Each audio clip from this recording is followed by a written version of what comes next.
beckons a destination. Hey, like I said, we can talk over the ads. I don't care. Forgotten.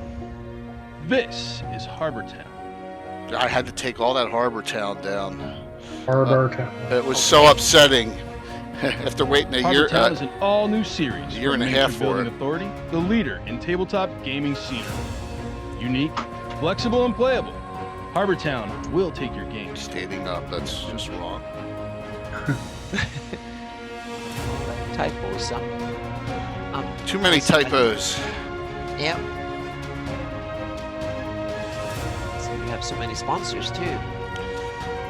Yeah, it's going well. I'll talk about that at the end of the night, but I got to give away Thursday night for Stratagem. Cool. You know, we had the $75 gift certificate, Fit 25, and Mike Wilson, Celestian won the 75 on Thursday, and he's the guy who did the Fantasy Grounds coding, second edition. So, good guy. Yeah.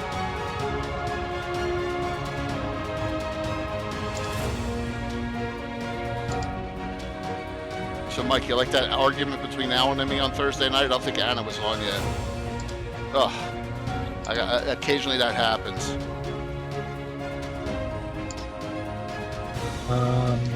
They were arguing about the lightning bolt. Oh, that one. Yeah. Yeah. It's about From all the I thought edge there. of the Whoops, I missed that. Yeah, I think I missed that one.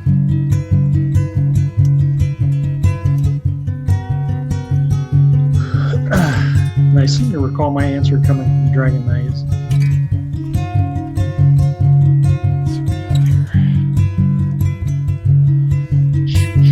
The thing in the middle is what we're giving away on Thursday. The pocket compendiums. Oh, cool. Yeah. I make some cool stuff.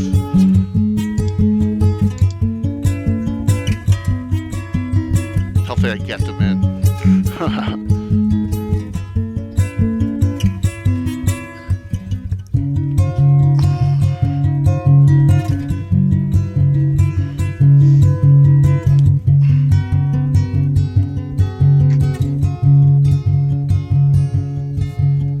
It's the time of day when Minnie is walking around in circles and whining. Oh boy. Yep. It takes a while for her to settle down. She wants more treats and she doesn't want to eat her food.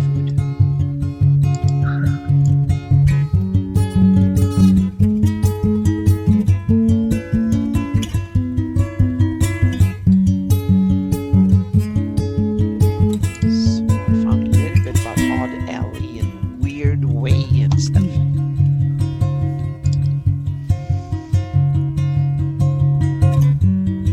What's up, Dorgan?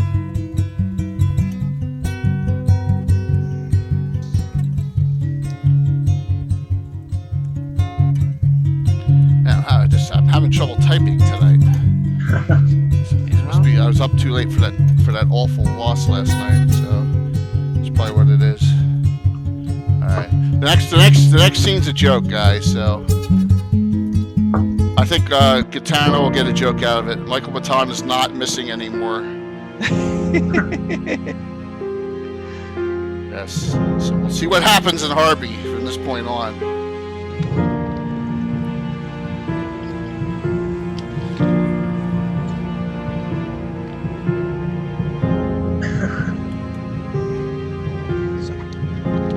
Glory be, that's the Nazarats saying there. Oh, what's up, Tom? Glad you got on.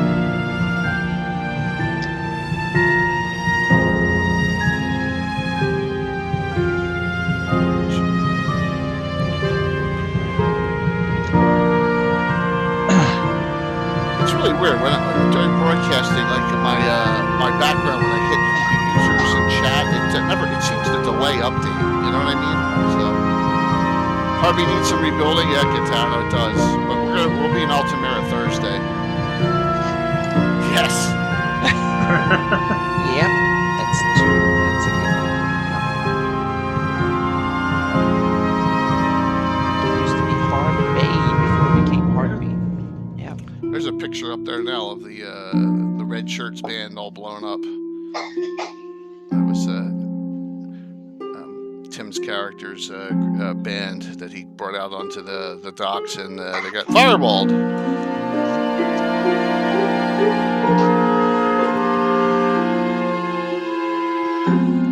Let's refresh this real quick.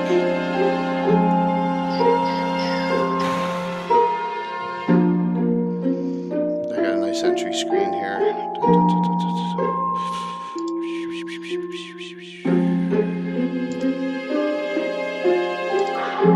Well, I had my first White Plume Mountain session Saturday in a while. I should say the first session where my friend Jason used a Black Razor. Ooh, how did that go? Oh, it was pretty vicious. He killed quite a few of these guys in there, Sir Blue Toe. So And he's then- in tune with the weapon now. He's kind Oh of. yeah, Mhm. and he was really digging the benefits. And then they captured Sir Blue Toe, who has a bounty on his head in the city of Greyhawk. And they're like, oh, we'll take him back now rather than finish out the rest of the dungeon. And on the way back, Sword's like, okay, it's been a few days, I need some souls. And he lost. He failed his saving throw.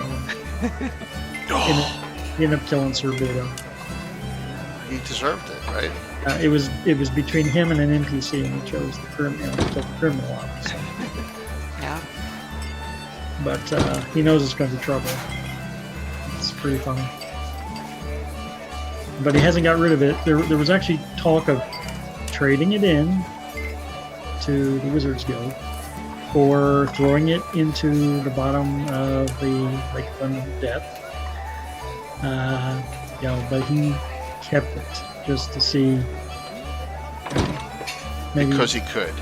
just because he could, maybe one time wasn't enough to convince him. That's pretty cool. So let's see. Greyhawk talk tonight. Gem of the Flanaess. It's should be a fun one, guys. Look at that, we already got 44 on. That's cool. Wow. 44. It'll pop up. It'll get up. It's yeah, early I've already- still. I've already done the City Greyhawk.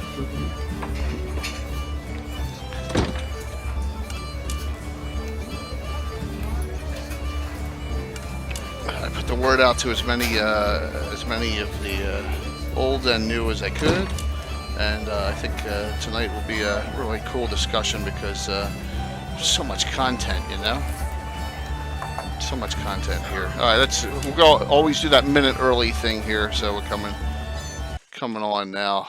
Hello, everyone. I am Jay, aka Lurka Zumba, and I got Greyhawk Mike and Anna Meyer on from Legends and Lore, and this is our special crossover event tonight where we have both shows on at the same time. Yeah. So it's going to be cool. Thanks for hopping on, everyone.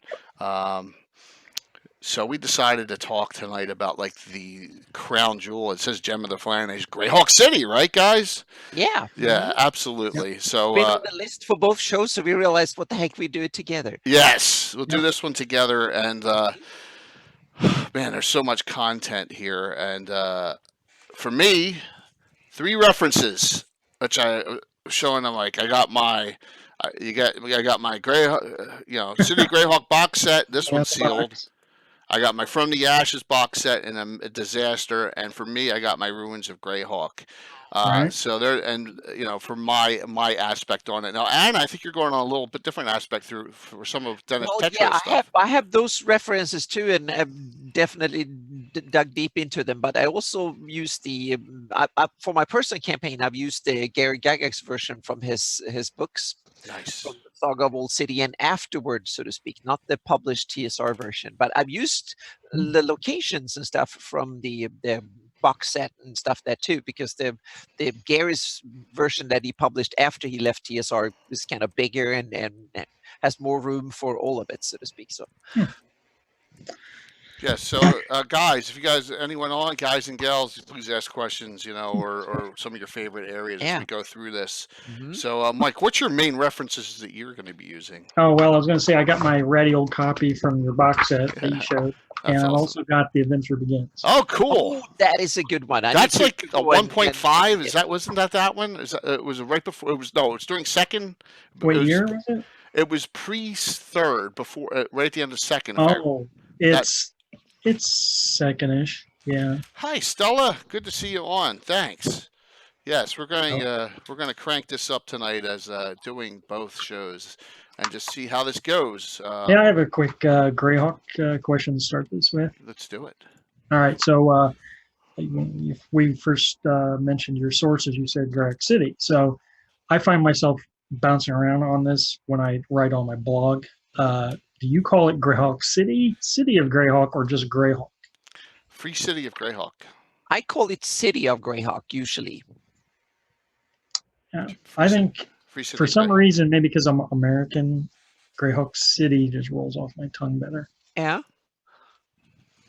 I don't know. Yeah, it used since it's been written like the Free City of Greyhawk, like Jay said it, and then I kind of shorten it just to because Greyhawk. Then I mean the whole concept of the game. Writing, yeah, I use that. Yeah. City, and then City of Greyhawk and now they confused it in afterwards in the Living Greyhawk campaign with Domain of Greyhawk, meaning the area around it. But so the City of Greyhawk is the one I usually is with me. Yeah. I said hello to myself. I tell you, I'm having trouble tonight. I don't know what it is, man. I said hello to myself. Yeah, But like formerly, I like to use City of Greyhawk, but in just conversation, Greyhawk City is what I use. Yeah, but that's kind of the common way, I guess, to say it. I just want to retain a little bit of that formality kind of. Oh, cool. Thanks. Yeah, love me some Greyhawk. Exactly. Bride of Ayus. Great name. Yeah. Poor bride. Awesome. Love me some Greyhawk. Absolutely. That's a good question. I mean, we've always done Free City just because of the box. It doesn't say that. It says City of Greyhawk. I'm not sure why. Yeah. Yeah. City of Greyhawk and. Think just using Greyhawk is vague. For me, it kind of, I'm not sure if I mean the setting or if it's referred to the setting as a whole or just right. So that's so I guess those two things. But I'm starting to use more and more the Flanaess as to talk about the whole area, so to speak, and then use Greyhawk for the city. Okay, Tom. So yes, Skagith is with me. Free City. I guess it just depends on when you started playing and what your influence was. I guess mine was the folio, right? And it says Free City of Greyhawk in the folio. I know the original one going back there. So, Hive of Scum and Villainy. Well, Bavix of Greyhawk, you weren't on last Thursday night on the stream when Harby is the Hive of Scum and Villainy in our campaign. Oh my gosh, what a mess! Fires everywhere. People open warfare right on the wharfs. So, but I love Greyhawk. I mean, we have multiple adventuring groups in Greyhawk. I think 5, and I think that'll come up way at the end of the scroll here. All of our and the ones that are canon too. So what we're going to do is this: we're just going to bounce around in quarters and talk about great places in there, and wherever the discussion goes from there. If we go off on a tangent, so be it, right? So all I think, 4 of them, right? What's that? Yeah. All 4 quarters? All four? More like, well, I got It's down a whole 1, 2, bunch 3, of them. 5. It depends on what you define as a I have quarter. 9. I have 9 counting beyond the city walls. Yeah, there's a whole bunch of stuff, and there are many other aspects to the city that are interesting too. So, How about outside the walls? Yes, I have city walls and beyond. Let's start there. City walls and beyond has some really cool locations, and I'll start it off. Garbage Hill. Oh, I didn't know about that one. Okay, so Garbage Hill is to the south, and it's a location where they just didn't get to the dump in time, and they just started dumping all their garbage, and now there's this big mass pile of trash out there, and there's wild dogs, and there's all sorts of Just undesirables. outside the walls. Yeah, absolutely. It's called Garbage Hill. And so it's awesome. Let's start off with a fun one. That's where the bodies get dumped. Yeah. So kind of a cool kind of a yeah. Oh man, it's Baltimore. Baltimore. That's not right, Lord Forth. But yes, it's Garbage Hill's one of my is a fun location. You guys have any? There's a ton of outside locations. Outside Cool. the city. Oh Outside. yeah, yeah. Go. Let's see. What- I have one that 3 Mile Mill is a little interesting. It's there's no detail more than it's mentioned in the Gord books. Cool. I think it's the first one. Yeah, because I think he lies and says where he comes from or where he's on his way or something like that. He uses "I'm on my way to 3 Mile Mill" or "I'm originally from 3 Mile Mill" or something like that. So I actually put that on my map because it's in it's referenced. Okay, Anna, where's it show on your map? Is it because look, I see it. If you look Yep. between my picture and that, you see it south of Greyhawk, 3 Mile Mill. It's Yep. on the background. Oh, Yep, it's covered one of now. these. Yep. That's Yep. awesome. That's on your map. Yep. And then so there's a bunch of ones that kind of popped up close to it, like Fork and Near Marsh and Farbanks and yeah.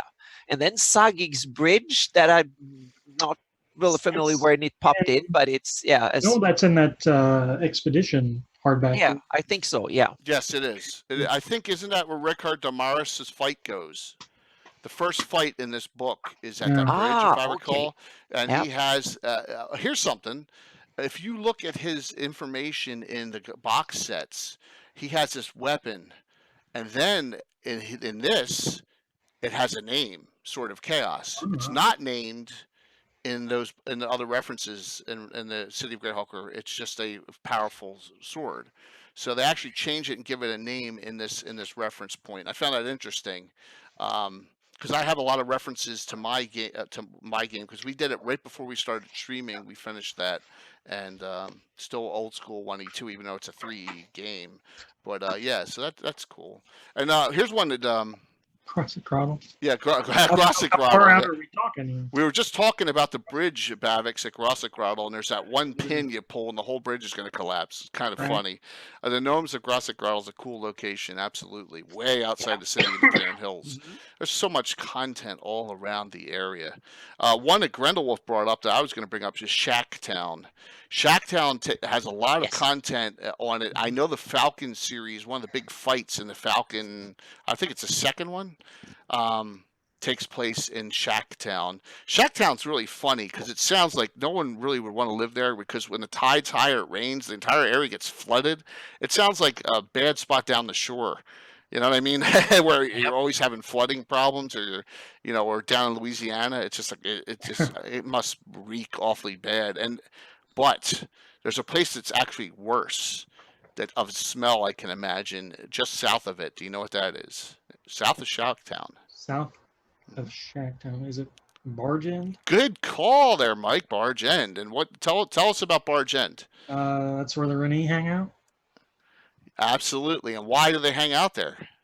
Probably because they stick close to water. Yes, and no one else wants it because it's so disgustingly awful because it's stagnant there. The water, it says in the. It's one of these kind of things that go hidden little cove from the I only know that because my players are cheap and they always hire them. Really? Hey, that's cheap's not bad, right? I mean, you're in your game, so it's cool. Fun times. Two other places I have outside of. I have Lord Wainwright's Manor. He makes the best wagons, right? Of all in Greyhawk. In fact, Pete and John's Teamsters service, which we'll talk about a little later. That's you like that name? Yeah, that's a my campaign, and it's actually two player characters of Tim and his dad. Had to. They're kind of cloistered characters now. They buy all the wagons for their service from Lord Wainwright, and the other one I have is obviously the stone ring right outside. That's the one I was going to bring up. Go for it. The stone ring, it's a druid circle near the druid's gate, I would assume. Yes. It's like any normal ring, except when you're at the ring, you can't be scryed on. No divinations work on you. And when my players found that out, that's where they go. When they found that out, that's where they would bury villains because they didn't want their bodies to be located. That's pretty. Crazy. pretty smart. Yeah. Yeah. Neat idea. I mean, but I think if you go there and do scrying outward, it acts as a what do you call it? A medium point, doesn't it? Or something. If it does, I don't know. Yes, Yeah. there you go. Torgrim says divinations work better there. Yes, that's Yeah, well, sure. cool. Bavix is right. There is a horse breeder, and that's Blackfair. Yep, absolutely. That's further That's down the river. southeast. Yeah. Absolutely. And I think they make like the white. I don't know if they're white mares, but they're the highest quality steeds. That Yeah, you can if you want purchase. to get your players to drop a lot of hard-earned cash, send them to Blackfair's Manor. I kid you not. It's like 10 times, isn't it? The horses there. No, I think there's something it's like 10,000 gold pieces, 100,000 gold pieces. It's ridiculous for a horse. Beautiful. A thoroughbred horse. Yeah. Well, it's like any big city. It's the cost of living is high, so to speak. Oh, yeah. They're Absolutely. cool cities. So that goes in fantasy too. You take that into consideration, taxes and all the other stuff. The stuff you don't want to have the daily trudging Right, of. Yeah. they're Pegasi. Right? Yeah. But that's yes, you would think for that cost. What about going the upper reaches of Greyhawk first here and taking a look? The high quarter area, the garden quarter, and the high and garden quarter. Yep. Very, I'm going to say snobby, but you got a lot of high-end buildings there. Yep. You count the Grand Citadel as part of one of them quarters, or is this its own? The Grand Citadel is part of the high quarter. It's good that you brought that up. Now I'm gonna have to scroll through a bunch here, but I have. So Lord Henway's is a person that all adventure groups should be familiar with. Always. Okay, if you look at this map here, this is a map of the Citadel. You can barely see to the left Lord Henway, and above that is another set of buildings up near the wall. And that's what I want to talk about. The X Order Knight of the Holy Shielding building. And I say it's an X building in our campaign because if you look on this map here, H2, it says Order of Ulick now because when they went bankrupt in the wars, our group, the Order of Ulick, bought the building from the bankrupt Knights of the Holy Shielding because they were losing in the war, but they gave half the building back to them to utilize. How nice! Yes, but there is a line down the middle of the room, and the conference room, and we have an XPC character, Corellia Craigsbone, and she does not like Shieldlanders at all, or Knights of the Holy Shielding, so she tells them stay on their side of the building. So, but yeah, the Grand Citadel is right there in the high quarter as well, and Lord Henway is too. I know we're burning through here. You guys got a couple others in that area, the high quarter? High quarter. I was always, besides the Grand Citadel, I've always been partial to the Wheel of Gold. Yes. Yeah, that's I like places that relieve my friends of their money. Absolutely. Great call there, Mike. The Wheel of Gold. I don't have that one completely memorized as to... I got the wrong book out. My gosh. And Dortgrim, I can't remember if Anna was there, but I saw that at GaryCon one year, they had the original illustration of that city of Greyhawk there. It was like all black and white. It was like poster size, huge. So that must be. That's been the year before. Yeah. Yeah. Oh, it was impressive. Yeah. And it was not colored. I'm sorry. Yeah. That's all. There's a big.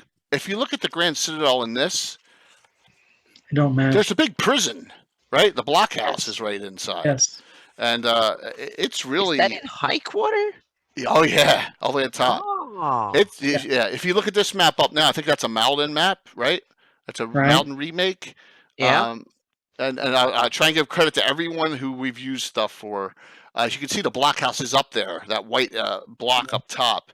And it's an awful place to be, I think. It sounds terrible. Well, I actually have an anecdote on that. Go, absolutely. So my character, my friends, we were doing this campaign called the Brewsters because they were an adventuring group that had their own like brew house or whatever, but it was a front because they were all evil. and I sent them on an evil mission to break into the prison to break someone out. Nice. So they had to get themselves arrested, thrown in the prison blockhouse, and then they had to do a prison break. It's pretty fun. Yeah. That sounds like a blast. Did you? How'd they do? As I recall, there was a lot of smuggling involved, a lot of wheeling and dealing, information gathering, and I believe they ended up escaping by either faking their deaths or something. I can't remember how they got out, to tell you the truth. Well, that's they were successful in the end, though, correct? As successful as an evil group can be, yeah. They're all dead now, as I like to remind them. Oh, there was a wipe? They had a wipe later on. They got in a lot of trouble, so I kind of ended the campaign. I said, okay, your characters are all dead because there's no way that your other adventuring group would let those characters run around the city.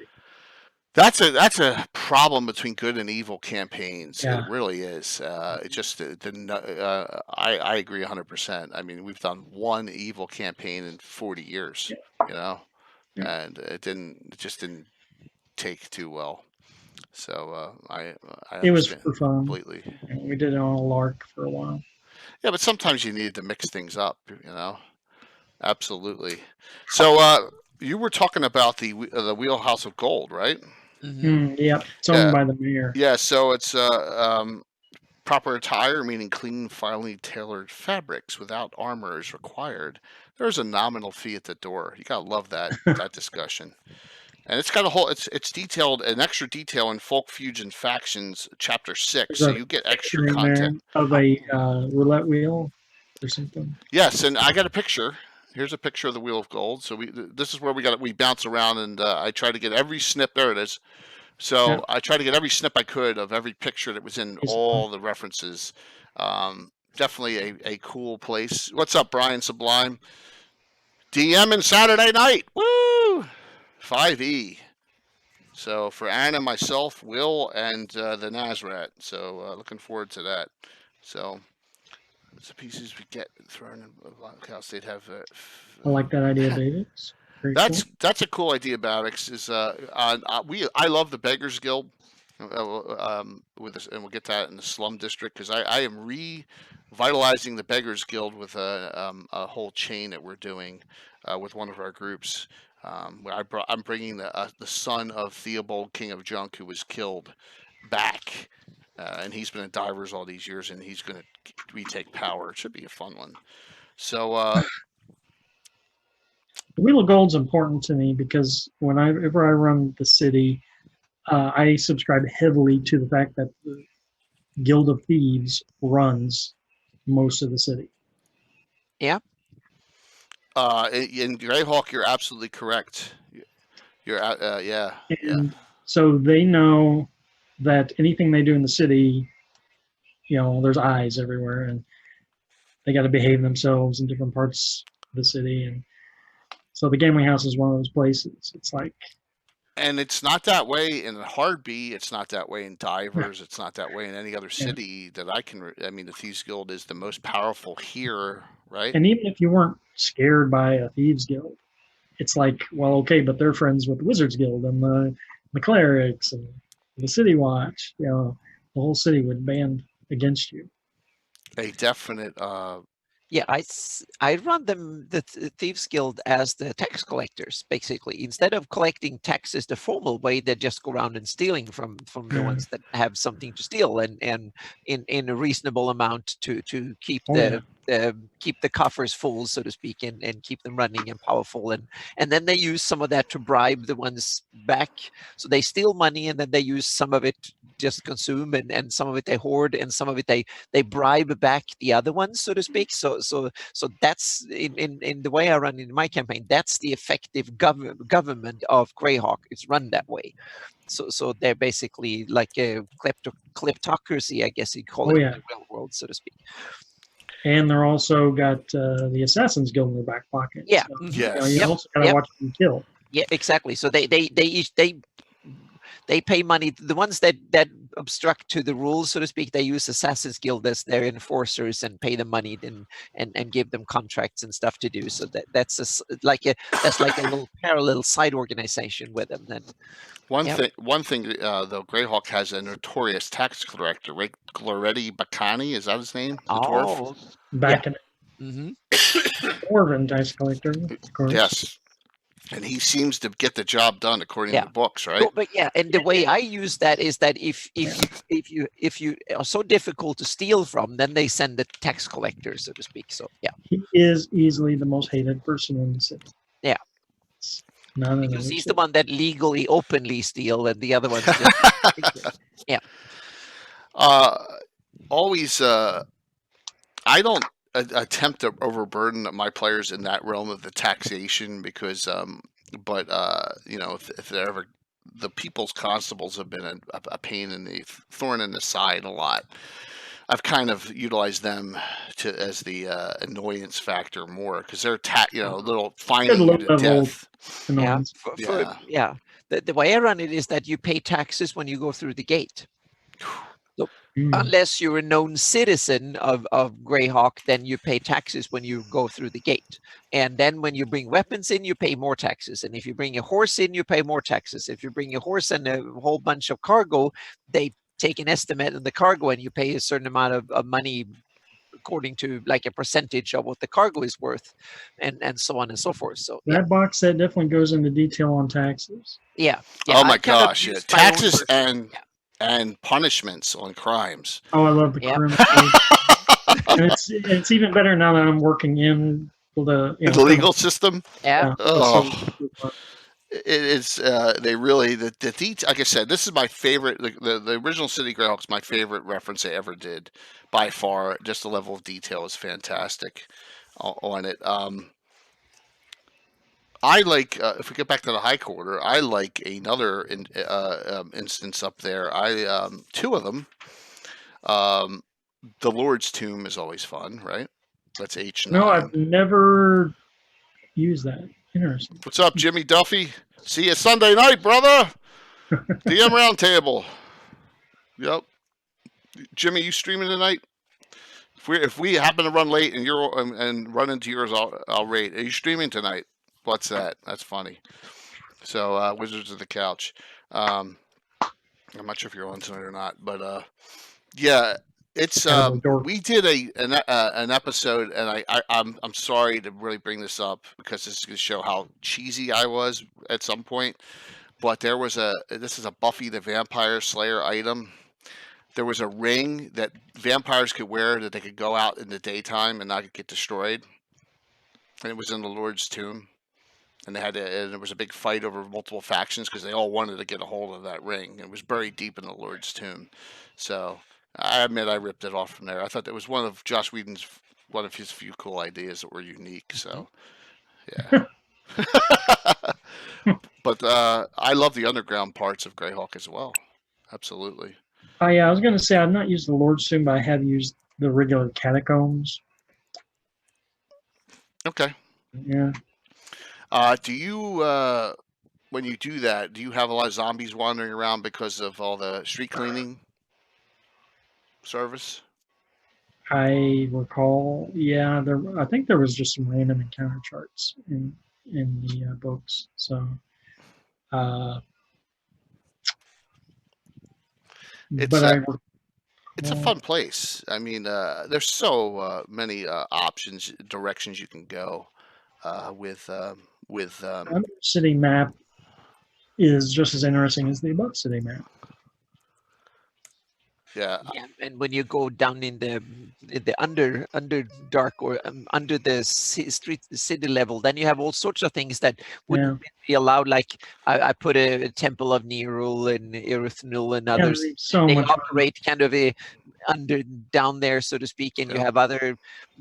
Ayus might have his little secret hideout with stuff down there, and so on. So under one of the buildings that he secretly owned by someone, and then you go down, and there's like a basement, a sub basement, and a basement under that, and then it leads down to. So I just build a little bit, and then I kind of connect it to something, and I kind of expand on it, so to speak.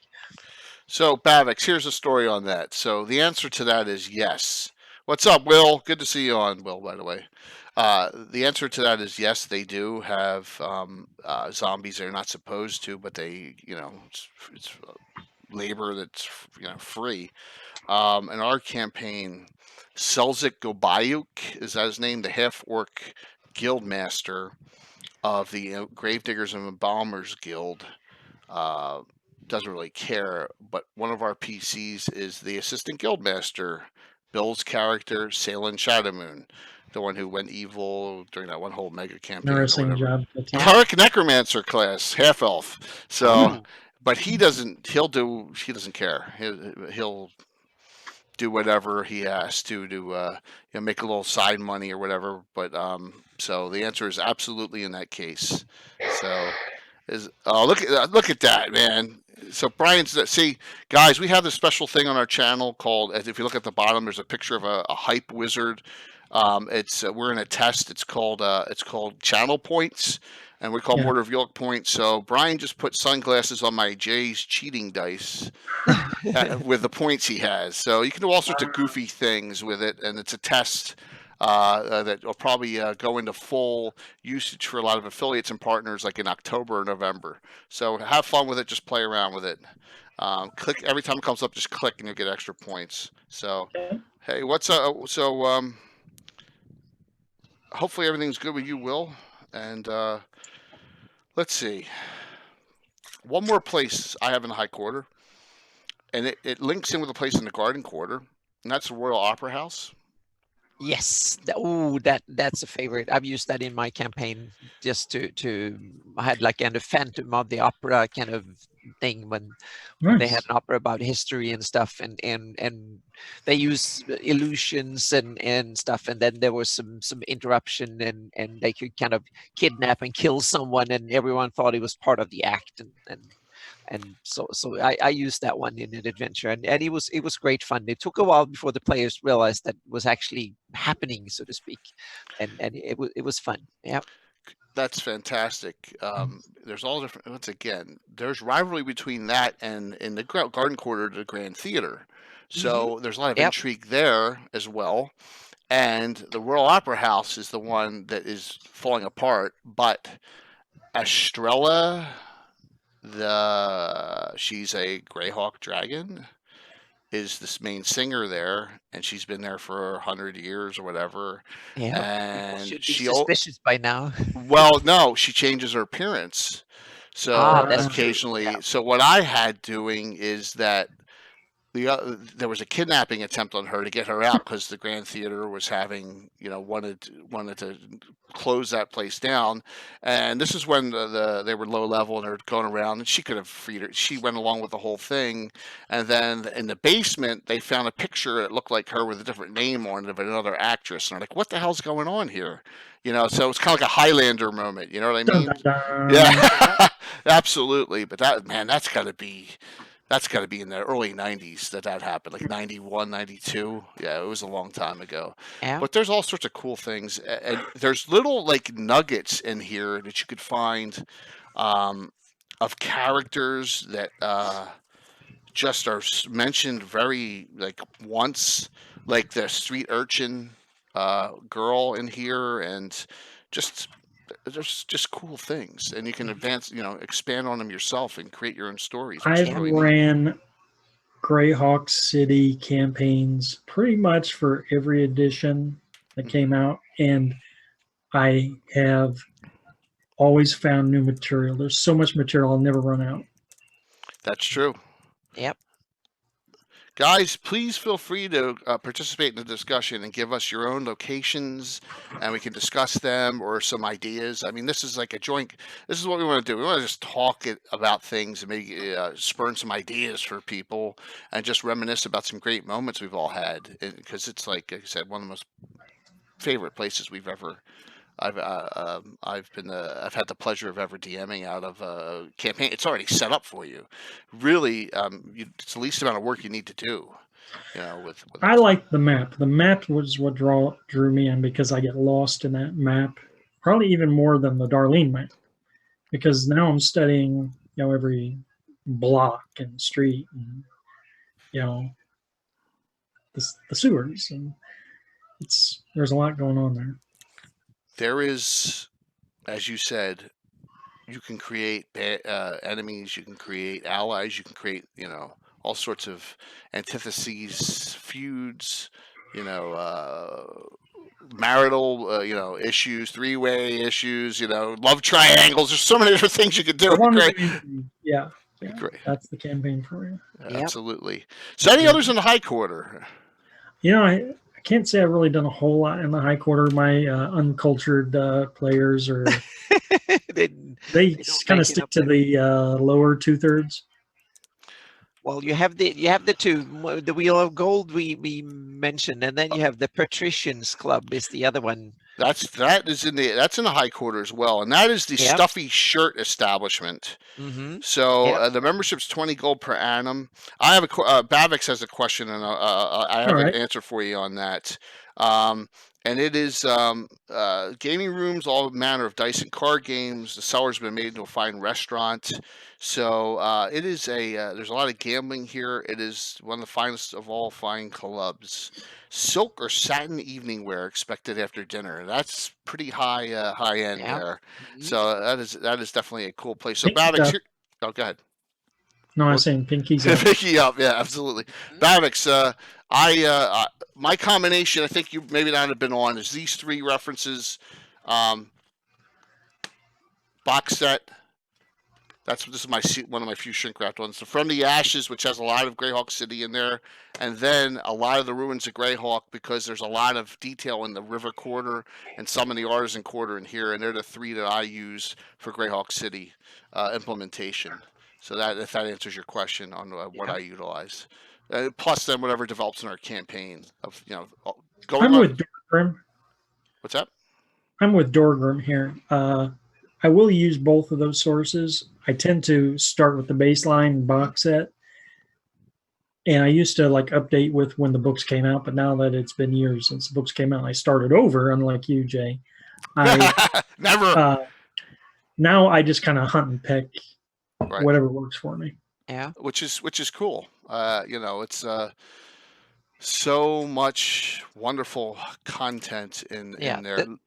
The way I use it is that I've kept all the locations from the original, from the box set and stuff, and keep them, and then I've used the map that is from a version, my own adaptation of the map from the City of Hawks book that came out afterwards when Gary was not part of TSR anymore, and so I use an adaptation of this that I've drawn and worked on and worked in way more detail into it, and then so it's these two books depicts from Gary's personal version, so to speak, and City of Hawks maps done by Joe Block.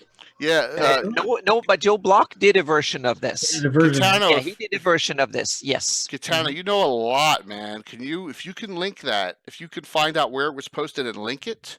That what Joe did on that as a reference point, please feel free to do so. The more content we have out here, the better. Absolutely. Yeah. Wow. Joe did one that was more detailed with a lot of stuff in here. Yeah. Cool. Joe's one that has not been on either of our shows. Oh, he's been on Legend Lore. Yes. Oh, he was. Yep. Ah, you got one up on me on that one. Yep. Mm-hmm. That's good to hear. Excellent. So and there's an anecdote about this. Meldin, Dennis Tetro, that did a version of the TSR City of Greyhawk map. He told me, because we bantered back and forth which one we liked the most, and since he did a map of the TSR version of the city, then when he looked at this one, he said, "Well, I don't like it because it looks like the head of Gary." And I laughed, and in a way I kind of like that, because it's like a visual anagram, meaning the Flanaess is full of anagrams in meaning using Gary's name. We have Gryrax and all sorts of stuff, meaning there are so many of his names of people that played a part in Greyhawk over the years, they have their names, then letters thrown around and to create new cool names. So I thought this is kind of, if they used I'm not sure at all if that's the case, but it looks kind of a little bit like some weird head shape. So then I thought it's kind of a cool, because that's kind of a visual anagram. You use someone's profile to as the base of a city map. So it's kind of so I kind of even like that reference. That doesn't bother me. So I'm kind of, yeah, and it's way bigger in size. You can fit way more houses on this map than you can on the ESR map. So it's Well, much more of a. I a love big this thing. color comic map. I don't know who did it. Yeah. And see, I blow it up, and then we say, well, that's our house there. So I think this is right now the river quarter. Yeah. Actually, and we'll discuss that as we get down So there. how do you guys like this one? The That's what I'm drawings. talking. I love Yeah. that. I love that Ah, map. okay. I Yep. absolutely love that map. Yeah, So I love the houses because, yeah, I just Absolutely. want to see more of them, so to speak, in a bigger city. Let's see here. I thought I had it. So Well, go ahead. yeah. No, I was going to say, as someone who has drawn isometric, comics and maps just like that, I'm in awe of that poster map all the time. It is Oh my yeah, it's super number cool. one favorite reference. Do we know who made it? Does anyone know who made this Really map? can- It should be in the here in mentioned, I think. Hang on Okay. a second here. Or Let's see here. it's a good question.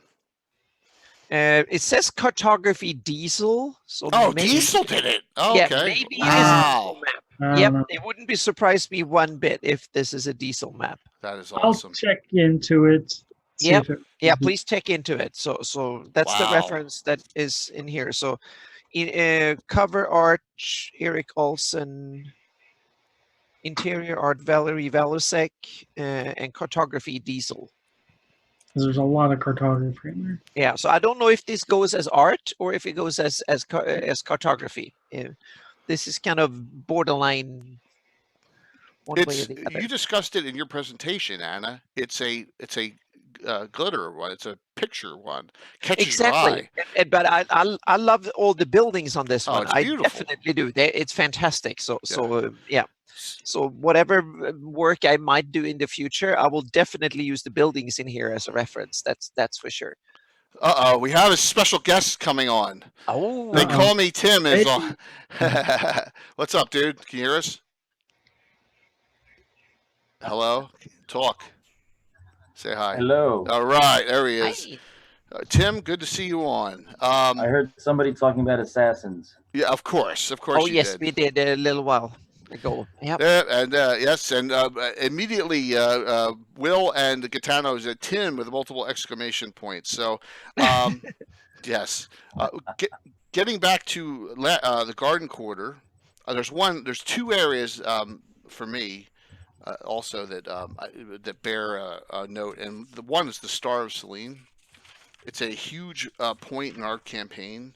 That is, if you look on the map, it is G6 on your map of locations. Is that a Elven Yes. place? Yeah. Now, we use a lot of the mercenary groups that were put in from the ashes. Beyond, we use Fellowship of the Torch. They're active in our campaign. We used Corellan's arrows. We talked about this, and I wrote that short story with Corellan's arrows in the mix, and how one of our NPCs tried to get in and she got rejected. And what happened beyond that. The Star of Selene is Corellan's arrows headquarters, along with a lot of the Elvish, influence in Greyhawk. That's where they all go. It's very, in order to be a non-elf or half-elf to get in there, you really need to know someone.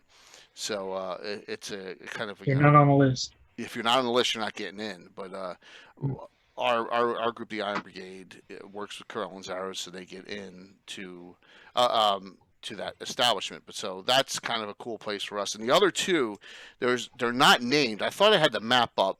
You know how there's a lot of empty buildings up there with no numbers on them. Well, Right. one of them is supposed to be Filter the Blue's house. If you look in from the ashes, Filter the Blue, they tell you where his house is, but they don't they don't note it on the map. They say it's across from this. Well, we have Melf's house and one of our PCs, Lena's house, is, and this was years before Filter came. So those two houses were taken, and Filter the Blue was like, "Oh, it's already taken by someone." So we have two of the houses taken up in the high quarter. Kind of a neat thing, but definitely. So Tim, we mentioned this, and you're on. Tell everyone about Pete and John's Teamster service. They're the best logisticians that Greyhawk has to offer. Yes. And who and Pete and John are whose characters? They're my characters. Yes, they are. Yes. So Pete and John are kind of cloistered. He rarely plays them. But going into our next area, which we can do. Let's do. We got the Artisan Quarter. Let's do the Artisan Quarter next. How's that sound? Artisan Quarter AA. Yeah, we'll do that up next. How's that? And the Artisan Quarter is where the Abel Carter coaching house is, which is not mentioned in either of those box sets, but is mentioned here in the Ruins of Greyhawk. Now, the Abel Carter Coaching Company is, if you see this map that's up right now, see A1 that's highlighted, that's Abel Carter. And then if you go across yellowed, P and J is Pete and John's Teamster service. That's where they are on this map, showing up in the upper right corner. And they also have express delivery because they did get a Griffin's egg. I think it was a Griffin's egg or a hippogriff's egg. So they have some aerial delivery capability. Yes. So we have, we have a service that'll, do caravans out to all over the Flanaess. Well, the Abel Carter Coaching Company came up. Well, that was infiltrated by Ayu's individuals, so they're kind of at war of each other in our game, the Abel Carter and Pete and John's. So there you go. So you have wars between Teamsters, and you have wars between caravan companies. So it's kind of a neat thing. But if you read through the Expedition of Ruins of Greyhawk, it's a lot of the Abel Carter's been infiltrated in Diamond Lake and in Greyhawk by the Ayusians. So Who knew? Who knew? Absolutely, a neat thing. So what do you think, Mike and Anna? What else in the Artisans Quarter, which is which really cuts on a diagonal angle across from the upper, from like the second wall across into the High Market almost. Well, we have the the City Watch station. They have stations in most quarters, I think. Yeah. So that shouldn't be that unique. There's a couple good ones in this area. Uh-huh. Well, you mean the Fat and the Hog? Yeah, there's one, the Fat of the Hog. Yeah. Who knows about that? Do you, Mike? No, No, not off the top of my head.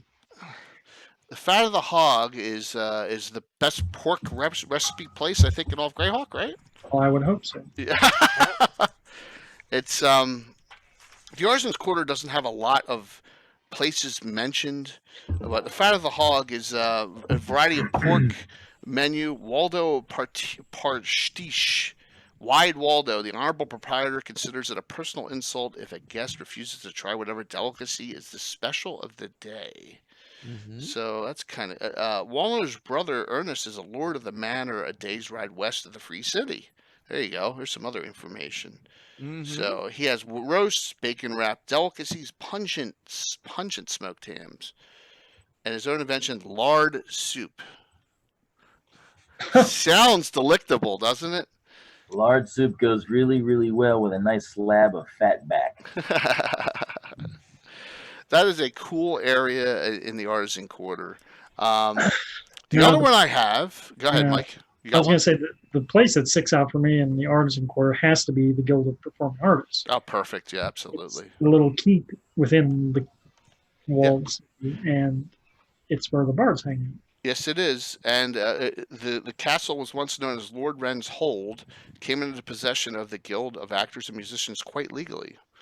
So that is a definitely cool place. Because, there's always going to be someone in your game group who wants to make a bard. And so I always tell them, well, here's where you should start. And then when I read, them about that place, I'm totally on board because it's a cool place to hang out. And Bavix, you are correct about Quij. And I think Quij has a relationship. I'm not 100% sure, but I'm going to mention the other place that I know of in the Artisan's Quarter that's not mentioned in any of these books, but it was added into in this. So I'll tell you that in a second. Bards are great. We use the old school first edition bards because they're 1E, 2E. Fighter, Right. thief, bard. And you got to have a place to hang out. Absolutely. Definitely. So, Anna, you have any other places in the Artisan Quarter? And then I'll just...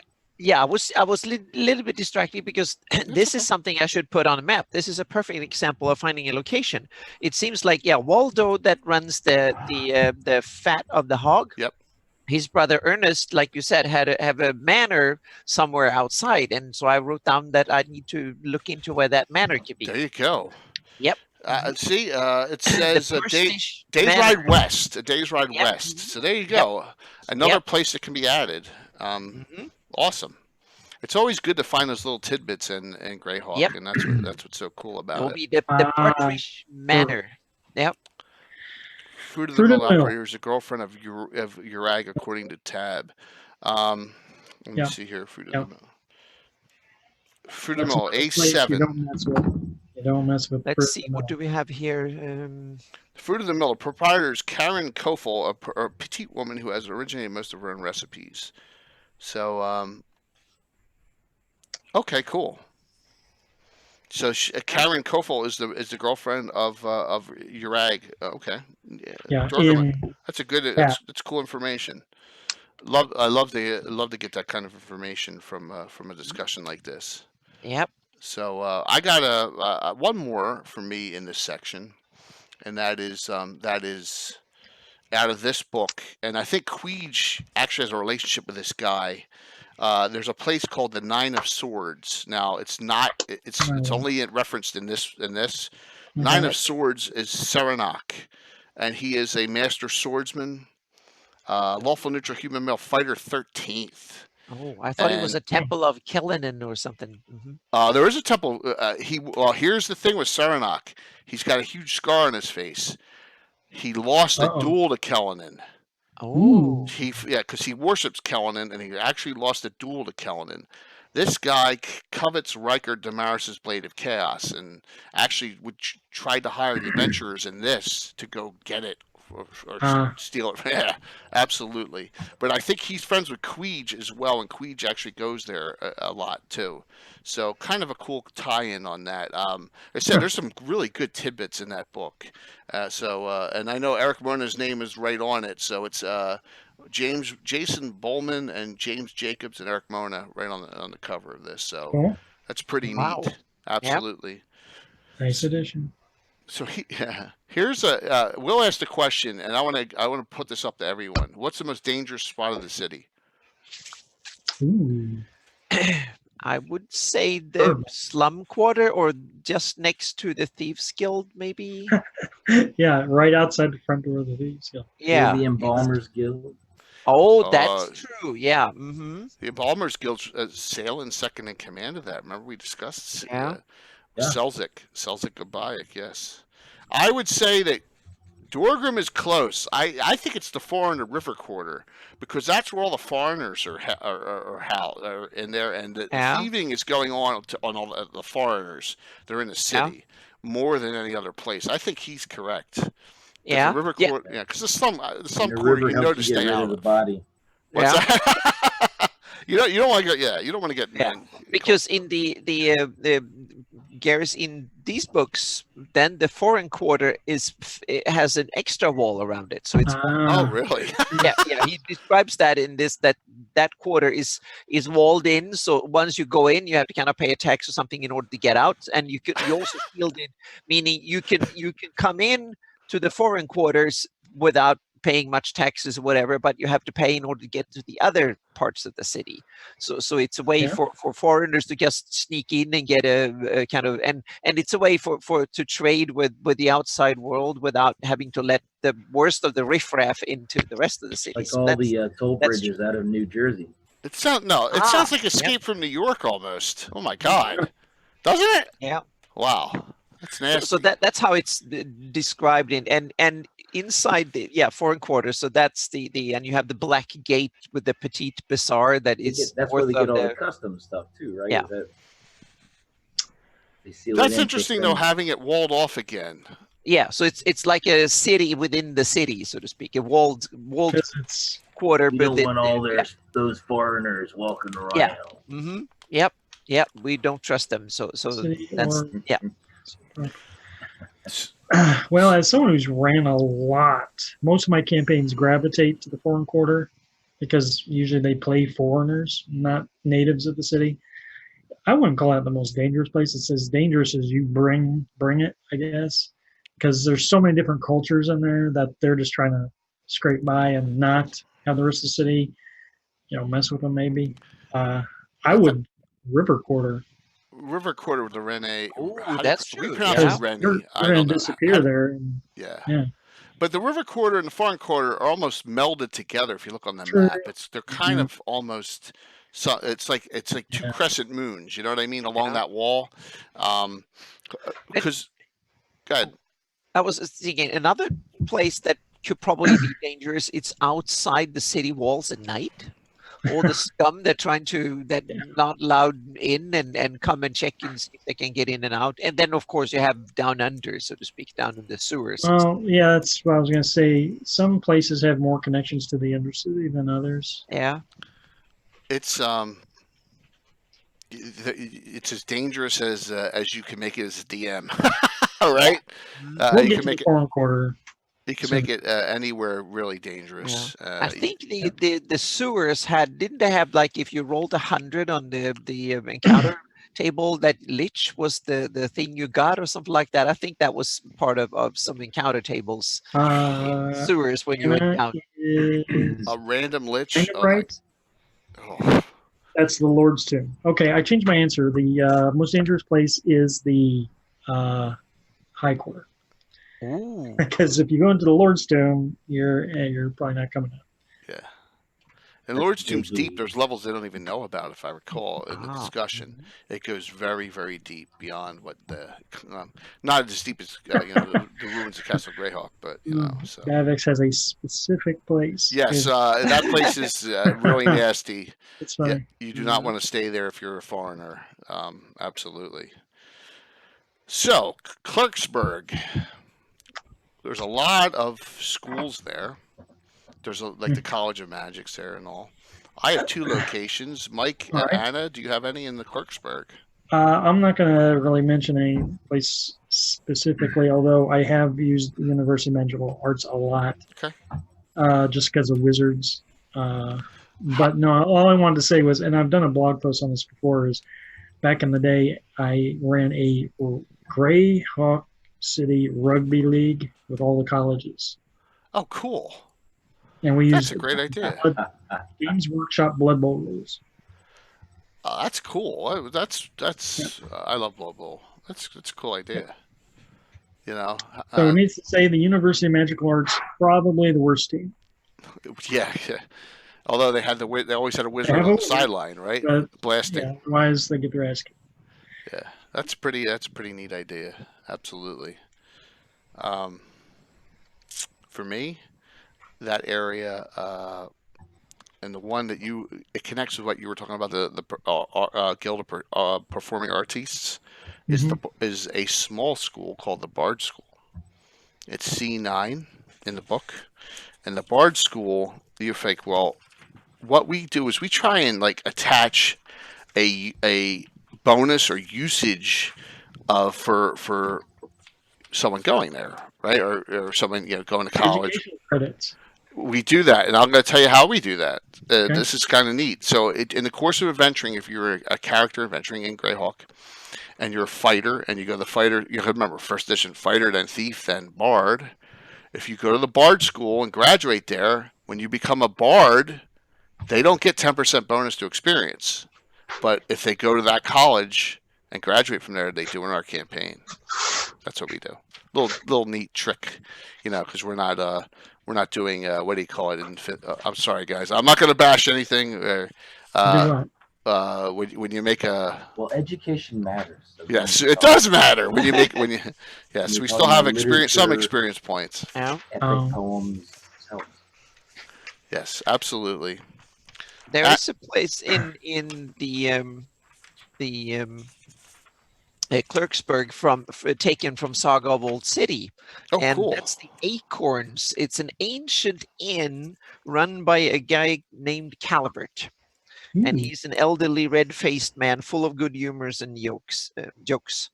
And that's where Gord and his friend San hangs out when they get proper thieves training and fighter training and stuff. In the when it's been a few chapters into the book that when they hang out in Clerksburg when gets its education, and they're working their way up the ranks, so to speak, when they level up, become mid-level characters. So it's kind of cool. So that one comes and goes a little bit. So that's a location that is from Saga of Old City. And that is an area, a location I've never heard of before, and that's awesome. Yep. And that's There's a whole bunch of locations in these books. So the first one is Saga of Old City. The whole book basically is, well, most of the book is within the city, and then Gord goes away from the city. And then you have the second book, Artifact of Evil, that is basically a road movie across the Flanaess. He goes to a lot of different places and stuff.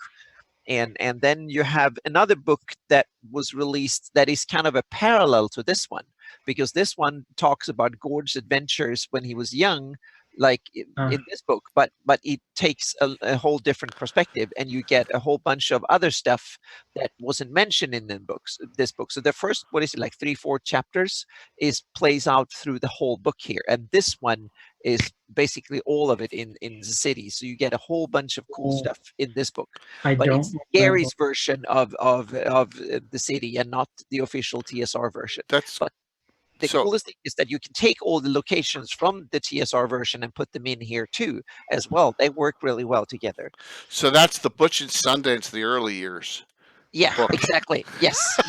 Yep. That's super cool.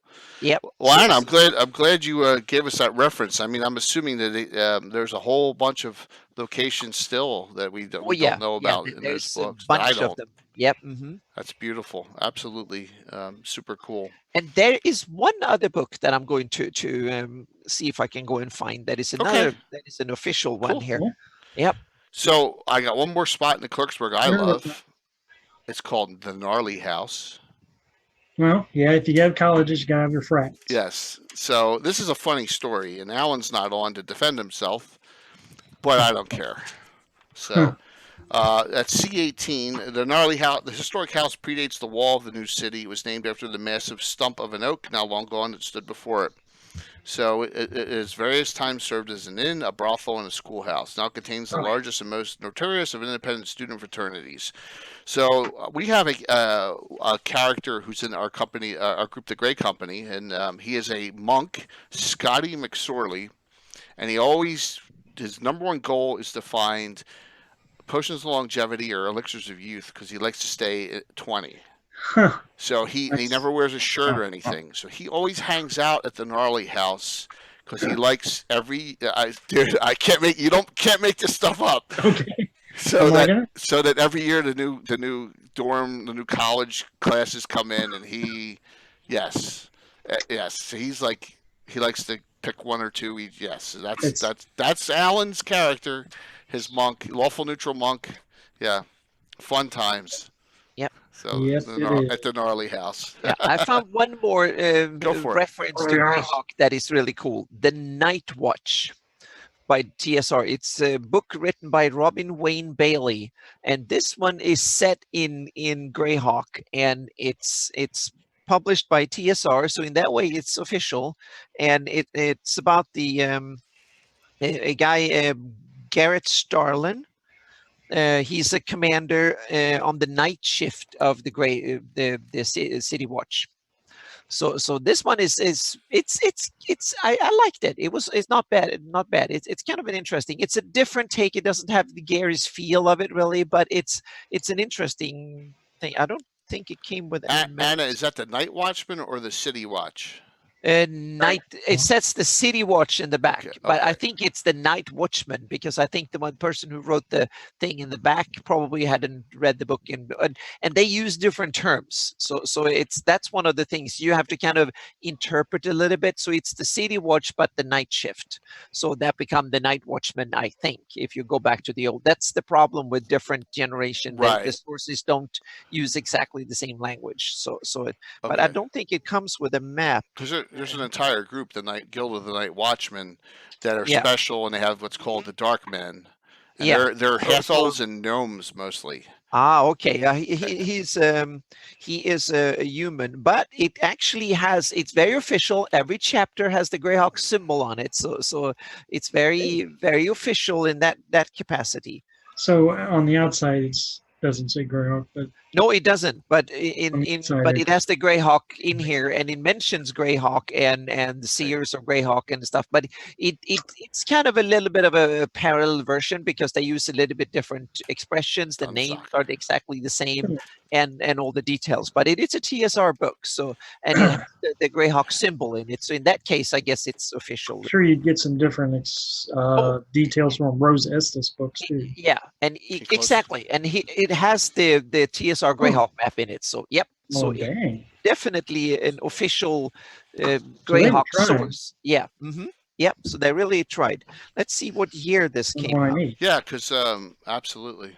It is printed in 1990. Okay, so it's right after the City Greyhawk box set came out. Okay. That came out in '89. Yep. Yep. And it was probably also around the time Forgotten Realm novels were getting hot. Yeah, because they are mentioned in the back here. There's a lot of ads and stuff for the other TSR books, the Forgotten Realms and stuff in the back here. So we might have got more from this Bailey fellow if it had. Yeah, he wrote something else. Hang on a second in here. There is something else here. Oh, you can hear it. So storytelling, it's his finest. DAG production. So yeah, he wrote something else. Never too old to dream. Apparently, some other science fiction or something that is probably not TSR related. But he got the blurb in here for the book, and it's an audiobook. So yep. Cool. So that's another official source you can kind of dig up from the archives, so to speak. So I thought I should mention it here so we can kind of bring it in. I need to look for. Yeah. Yeah, so I can definitely recommend this one, because this is Gary in prime, written a book that is 400 pages, and there's a Greyhawk version of chess in here that is special. So it's a game in here, a special version of chess. And yeah, so it has a lot of stuff, and this is Gary's kind of parallel book that goes into depth of what happened in the first book, Saga of Old City. Anna, I would have never known about those if you hadn't brought them up, so I really appreciate that. I mean, this is where us being cloistered for 38 years. I mean, seriously. Us missing all of Living Greyhawk completely. Yeah, I was part owner of a game store back then, so they dug in, and when I saw something in the TSR catalog, I just had something to do with Greyhawk. I just put it on the list, buy one for me, and then we found out that Gary published these in New Infinities, and for some reason we saw a list so we could buy it, so I bought the whole series. So I've read them a couple of times. They're a little bit tedious here and there, but they're because he goes into he doesn't have that much constraints in his own little publishing thing as it did at TSR. I think that's why they grow from 200 something to 400 pages. So, but there's a lot of Greyhawk stuff in there you can read. So yeah. Yeah, Dragon 100. I remember that one because it was all white. It was all white. Yep. Cutout dragon. And it was also a little bit more enhanced cover. The cover was a little more sturdy, had a little bit more crispness to it. That's interesting. I have to dig it up. Yeah. There's a lot of, like I said, a lot of great references all going all the way back. And gosh, all right, here I go. And most of them are some of them are by Leonard Lakofka. All right, there, I said it tonight. There. Oh, yeah, you got it. I had to mention Leonard again. Yeah, so. All right, so let's get into some of the nastier areas. What do you think? Because I know Mike, that's where Mike's hanging out. Yeah, we're right? done talking about the nerd section. Yes, we're done talking about the nerd section. So we're going to go into the nastier areas now in our second hour here. Thank you all for coming and watching. I told you I knew this would be a big hit. Everyone, it's just Greyhawk talk is so fantastic that we could be talking on here for hours. Glad Ann is covering the Gary Gygax side of it. Yeah, I add a lot of other stuff to it. I'm a complete strikeout on that too, Mike. So with us being so cloistered on that. All right, let's talk about the river and foreign quarters at the same time because they merge together. There's a lot of different feel, and I know the river quarter and the foreign quarter have stuff all over the place on multiple maps, and change. So Mike, shoot one out there. What do you got? Foreign quarter. So like foreign quarter is my favorite part because when players are bringing their characters to the city and they're not from natives of the free city, then by the rules of the box set, you can't own property in the city. Correct. So people are always looking for somewhere to stay. The foreign quarter usually ends up being a good spot to start. And so there's so many good places to go there. I would say one of the first places I would direct people to is the Mercenaries Guild Hall. Absolutely, and I got that down. F1 specific. Yep, absolutely. Now talk about what a free sword permit is. Well, you need the free sword permit, I believe, just to carry your weapons openly in the city or something to that effect. Actually, I think that you need a free sword permit to actually allow. You can't carry weapons openly. I think you need your free sword permit to actually take adventures. Correct? To get hired as an adventurer. Well, and that jogs my memory because my players chafed at even that little fee. Started their own adventurers guild outside the city walls. Outside the city walls. So they were super cheap, Mike. Yeah. They don't understand the cost of real business in the real world. Also allows to carry all weapons with all. Okay, there you go. Yeah. But you know what? The Mercenaries Guild is such a deal, though, because for that pittance of an entry fee, you get to stay at the Mercenaries Guild for free. I think the drinks are even free or bargain basement. You know, what fighter wouldn't take up that offer? Do you have to prove that you are a worthy fighter, or that you at least can do basic fighting or something? That's a good point. Yeah, more than just handing, or they're just interested in you handing over the coin and they're bring good. your own sword. I don't know. Yeah. Well, here's what we do, and I'm going to pop this up now that we're talking about this and hold it here for a sec. Is we actually take and rank all of our mercenary guild groups because in our campaign, I just moved in. Hold on. We like them to be named. Some of the names are terrible. Not as bad as some of the other groups, but so here's our listing of all the mercenary groups. A lot of these you see in canon. All right, so we have the Iron Brigade, which is our top group, but you have then Fellowship of the Torp, Krellins, Arrows, Fighters of the Light. They're all canon groups that we have interaction with, and you see. So those are ranked. This is the ranking in the Mercenary Guild Hall by fame and notoriety. Yes. Gold scimitars need to move up that list. Oh, you use Wasmcaller as Golden Scimitar? Well, yeah, they're back blemish. Okay. I don't utilize them that much, so they're kind of stagnant in our group and ours. But they're not at the bottom, and they're no longer the gnarly men at the bottom. But it's kind of, we do this in all of our cities. We do this in Hardby. We do this in Altamira. And this kind of is, there's a lot of tension between a lot of groups, particularly the Fighters of the Light, because, you know, they're the true lawful neutrals once again. This group, Cratch's Liberators, is actually run by an Eagle half ogre. They're fairly new to Greyhawk, and they kind of take all the dregs that no one else wants in mercenary groups. So it's an NPC group. But Iron Brigade, Legion, Vengeful Justice, Grey Company, Iron Fury, they're all PC groups that we have in Greyhawk City. And yes, and a lot of them are scrolling at the bottom. I have all those picks scrolling at the bottom of all the figures and all the groups together. There's the Iron Brigade up too. The Iron Brigade has free Tensor in Return of the Eight. Has successfully completed Expedition Ruins of Greyhawk, and then all defeated Tim's group, the Mongrels of the Putrid Tongue. Right? What? Yes. So Temporarily. they've have a lot of accomplishments, and so there's a lot of interaction. For example, the Salty Dragon Tavern. What a cool name! Thank you so very much. Thank you. So the Iron Brigade has a character, an NPC, and he's actually been courting Nastasia Arani Nightstar from the Fellowship of the Torch. There's all sorts of all that stuff going on because you try and create a real campaign where it's not just you running adventures, right? There's stuff going on between the adventures, and that's what we try and do. So, and we try and do that in all of our cities, as you can see all the interaction going on in Harby last week. So, thank you, Carlos. Hey, Carlos. Hey, Carlos. I'll see Carlos. You on Sunday? Please let me know.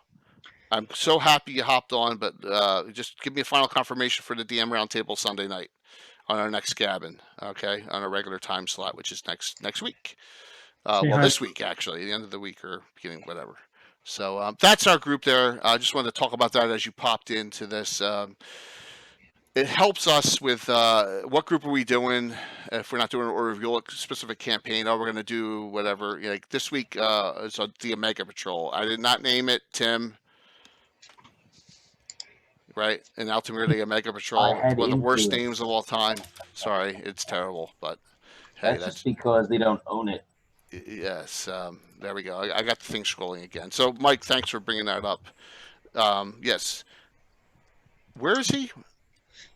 Oh, Melbourne. Wow. So thank you so very much, man. I'll check you guys out. I'll definitely check you guys out on that. Thank you so very much for the follow here. This is we try and do a lot of talking and a lot of discussion of Greyhawk and all sorts of other topics, and then our games. We run our games as well. So thank you. Now, one of the places besides the Mercenaries Guild Hall that I tend to go use a lot is the Blue Dragon Inn. Nice. In the box it's ran by Philippe Namars, and later on it's ran by Guston Longpike. Okay. And I tend to favor the Guston Longpike era because he is a former Perrinland mercenary, and I've kind of built the whole thing around him. I like. So the Blue Dragon Inn copies the Silver Dragon Inn, correct? If I recall.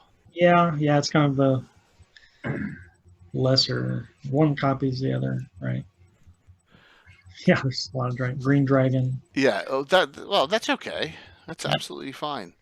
Salty Dragon. So stick on. I'll talk to you about maybe doing some joint auto hosting because our time slots won't be in conflict. I don't think so. Pretty cool. So, where is the reference for the second proprietor, Mike?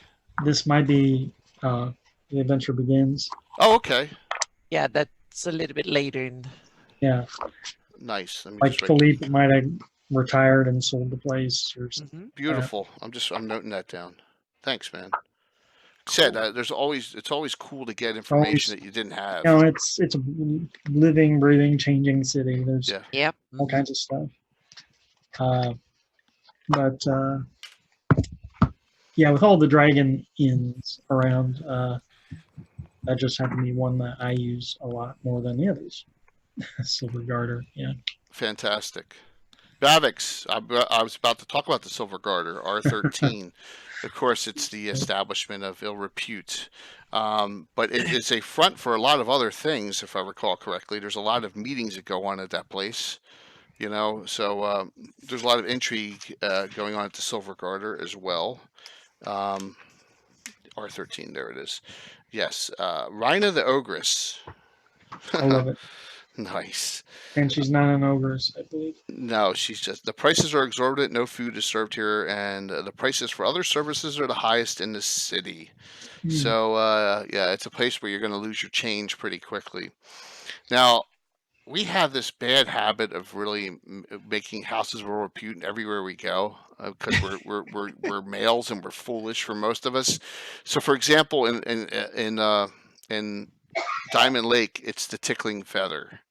Okay, nice. So we usually come up with kind of bizarre names, but there's not one in Altamira, but my favorite place, Jay, was in Highport. It was Zelda's mud wrestling and casino and ornamental scarring parlor. Oh, I forgot about that.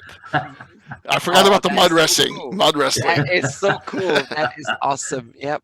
It's right up the street from Arthur Treacher's. Yes. Yeah. Yeah, you need to have like write a special article about all the places of ill repute or our that- places of yeah. That will be awesome. Yeah. Thank you for reminding me What about that, Tim. Hey, what about the that one place was shoot. It was one of the bad guys hung out there. It was about an elf that had something. Oh, missing. the something-less elf inn. The male organ Yes, the elf. neutered elf inn. We'll just say nicely was the name of the inn in It Highport. began with the D. Yeah, it began with a D, and then the second half was less inn. That sounds to me like a believable name in Highport. So, yeah. Yes, another one of my great achievements in my younger, more Wang stupid Chung. years. You had Wang Chung's there as well. I had Wang Chung, yes, because I was a big Wang Chung fan in the '80s. I didn't have the hair, but I had the. I love the songs. Yeah. So, anyone else with any more foreign quarter, river quarter? Well, I must mention the Cartographers Guild Hall is of course. yeah. I just have to mention it. So yeah. I've actually had my players just recently go to the Cartographers Guild to sell maps of the adventure places they were at. Oh, cool. Yeah, that's a great idea. They draw maps when they're on adventures, and then they can sell them at the guild hall. That's a great idea. And but no, I wanted to tie actually a river quarter thing into the Silver Garter one. Another thing that I done recently in my campaign, and that is the Temple Foltus. Why is there a Temple Foltus in the river quarter? Because that's asking for a lot of trouble. Needless to say, that Temple of Foltus got into the Silver Garter, and my players obviously took the side of the Silver Garter. And the big street fight broke out. Interesting, man. Yeah. I love all the interconnections. I mean, it's so easy to do. And make it, like I said, this reference makes it easy for you to be able to handle and do that kind of stuff. Foltus goes where the Yeah. where the Well, they might be a tough religion that way. I must give it to them that way. They just look at the Pale and others. They don't give up easily. They're persistent and yeah. Bavix, the whistling fish, is that in the foreign or the river quarter? I don't know. The whistling fish, isn't that the one that is actually detailed with an image in from the ashes or something? I think it's in that book where there's that run by a giant, if I remember correctly, or something, or a half giant or ogre or some large I one. don't remember where that is. But Depends on the reference. Okay, all right. Yeah. But it's more my book somewhere. But I don't. Yeah, that's another one I don't specifically have. And like I said, it may be Grunab. That's it. Okay, Grunab the Hill Giant. Cool. See, I remember that from reading it 20 City. years ago. So Excellent. I appreciate that that data there, Bavix. Thank you so very much. Yep, awesome, Baby. Thank you for backing me up on that one. That was yep. Mike, I know you were going to mention something. Go ahead, man. Oh, I was going to say, so besides Foltus down there trying to clean up the river in foreign quarter, my favorite place without a doubt in that entire area is Burrow Heights. Oh yeah. Oh, Because that's always where the players, dwarves and halflings and gnomes, that's where they want to live. Yep. Okay, I got a Not picture. really safe. If you look at this map up now, F14, and you see there's a yellow dot on the upper. That is Petronius Tux.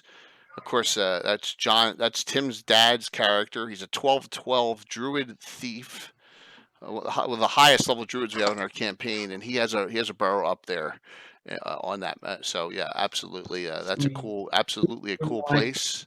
It's like right- having the Shire in Right. your. Yep. It's like having central, a Shire Central Park in the city. So pretty neat It's, thing. I don't think they it's went- interesting. Oh, sorry, go on. Oh, I was just going to say that and Little Cat, and they should have went even more into the cultural neighborhoods. That's all. That may have been a good idea, but there is cultural, and when we get into the old city, I got one for dwarves. Okay. So there is a cultural on that. So our river quarter is where we've gone the most, and I'm going to scan back through this again. I'm sorry. Our river quarter is really detailed because a couple of our adventure groups live actually on River Street. So I wanna stop it right there. Okay. There's River Street. I'm just gonna make this like 90 so it slows down. Oh, of course I did that again. Oh, I hate this sometimes. So River Street is where we do a lot of adventuring. Okay, so there's a place detailed, the Noble Pawn I made up that they own it. This is the group, the Gray Company. They're all the thieves. Galena owns that. 13 is the Eozite safe house. I moved it in this, where there's a bunch of where the Iusians are plotting all sorts of stuff in the city. They own that. And there's a lot, you can see like there's a whole bunch of locations in this area that we utilize. So that street, we have a lot of different things going on. So much that I have it done in Miniature Building Authority. So that's River Street itself done. So I wanted to show that, and it's good to have the pictures of it, so I know which buildings I use for which locations. So, and here's it from the other side. As you can see, this is before I was using underlays. This is over, probably picks about over a year old. And there's it from the other direction. That's River Street. So we have it all done up for our game. So thanks, Dorgrim. Really appreciate it. That's one of the great things about digital now is I have records of what we actually did. Videos and all that. You actually can go back and see, and you remember what figure you used for what adventure, what building, and so that's kind of cool. So I just wanted to share that with everyone there. I love. So we do a lot in River Street. Also, there's another building on River Street that I think I have them both done here. These are this is one of the floors at the Perthan Estate. This is along the wall. This is in the river quarter. This is an abandoned estate, and once again, in expeditions, you can clear this room. You can clear this building out and make it your own estate in the game. So what the Iron Brigade did was they have their own base of operations. Finally, they have their own offices and stuff, and they use this old Perthan estate that they cleared out. So that's right in here as well. And then in the river quarter, and there's the one of the floors of the Iozite safe house. I put all three floors together. It made it real thin, so I snipped it and put it only on just so you could see what it So cool stuff in this reference, and like I said, I really like what they did in the books. One other one in the river quarter I have is Adaluk's house, which is detailed. Now this is a really if someone can remember this, and I tried looking through my notes and I should have been able to find it. There's actually an adventure written. Adaluk's house is abandoned. The city sells Adaluk's house to the highest bidder. And it's actually an adventure someone wrote. I think it's in a dungeon magazine, if I recall correctly. I should have. It's logged. I have every adventure logged. I should have it in there. Alan's character, his gnome, illusionist thief, Kroger Blackrock won the bid. It was like 45,000 gold, and he lives in Adaluk's house now. And what he does is with his chromatic orbs that turn things to stone. He turns them to stone, and he puts them out, and he cuts, the head back out in case someone undispels it. He puts them all out as lawn ornaments on the front of the lawn. So he's got all sorts of goofy stuff out in the front. Yeah, typical another Alan character doing weird things. But yes, so that's at Adaluk's house, which got sold. I wish I remembered the adventure on that. So you guys have any other river or foreign quarter locations? Well, the only other foreign quarter location that I'd say got a lot of play back in the day was the Pit. Yes, it did. Yeah. Because, if you're wanting to fight something and you want to make some money, that's where you go. And there's also a lot of gambling and thieves action there. A lot of gladiatorial combat going on in the city in that spot. We never used it. We never did that. Which is kind of funny. Well, it's not like full on. Maybe that's it, Grendel. Maybe that's it. It was Earth Journal 7, possibly. Where, see, man, you got a memory. Unbelievable, the memory you have. That could be it. Is the one I'm thinking about. So it's very possible, and that is the place. And I know it goes up for auction in the adventure itself, and then all sorts of people who have beefs with Owling start showing up and causing trouble to the person who purchased it. So that may be it. I'll go take a look at my references again. But thank you so very much for that. All right, now we get into some thief areas. The old city. Some cool areas here, including the great. That's another difference in Gary's version of it. There in foreign quarter, in thieves, slums, beggars, and brewers, and labor quarter are in old city. So the foreign quarter is actually in the old city in Gary's version, which makes sense.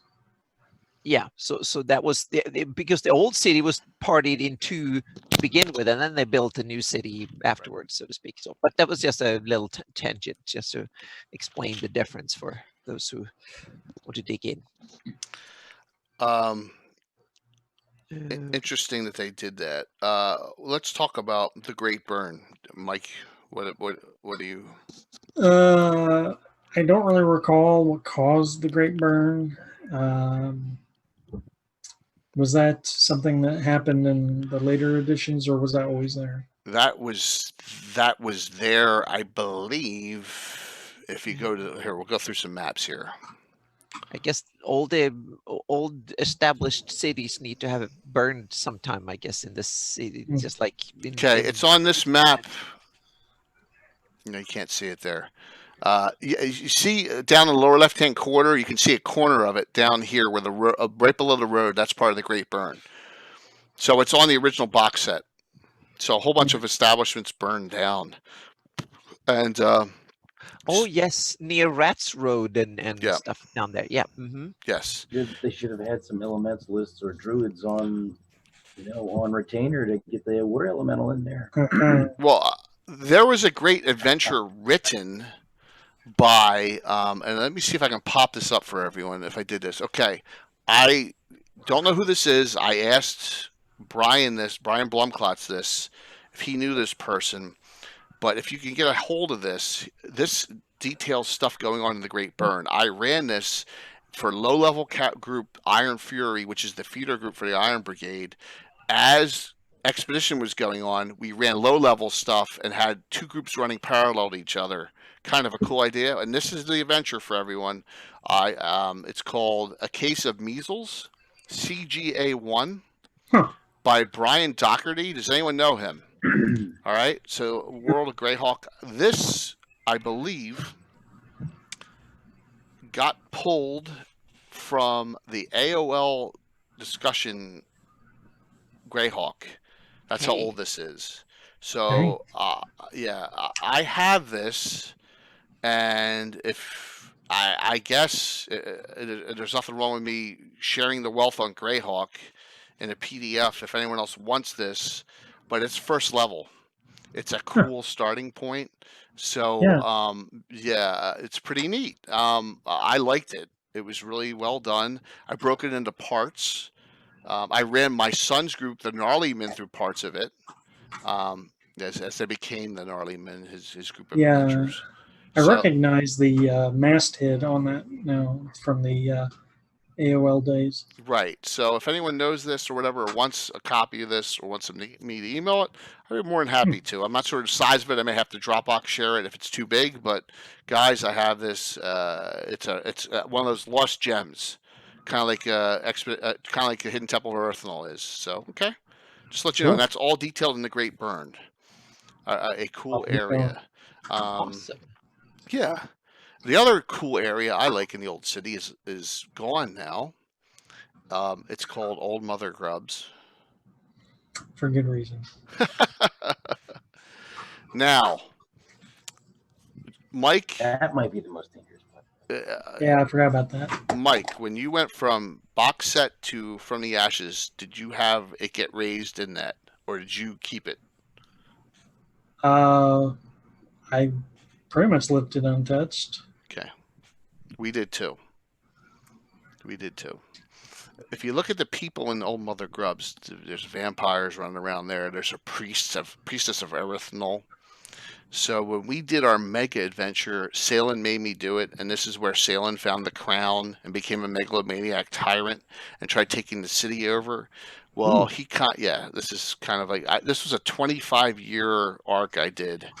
You know how it's kind of like when Bilbo found the ring, right? It just was lying there. He found this crown in a cave in water, and it turns out it was just a crown of some crazed Solwese megalomaniac's wizard, mind control wizard named Rogero Bloodmoon, and he became him once he put the crown on.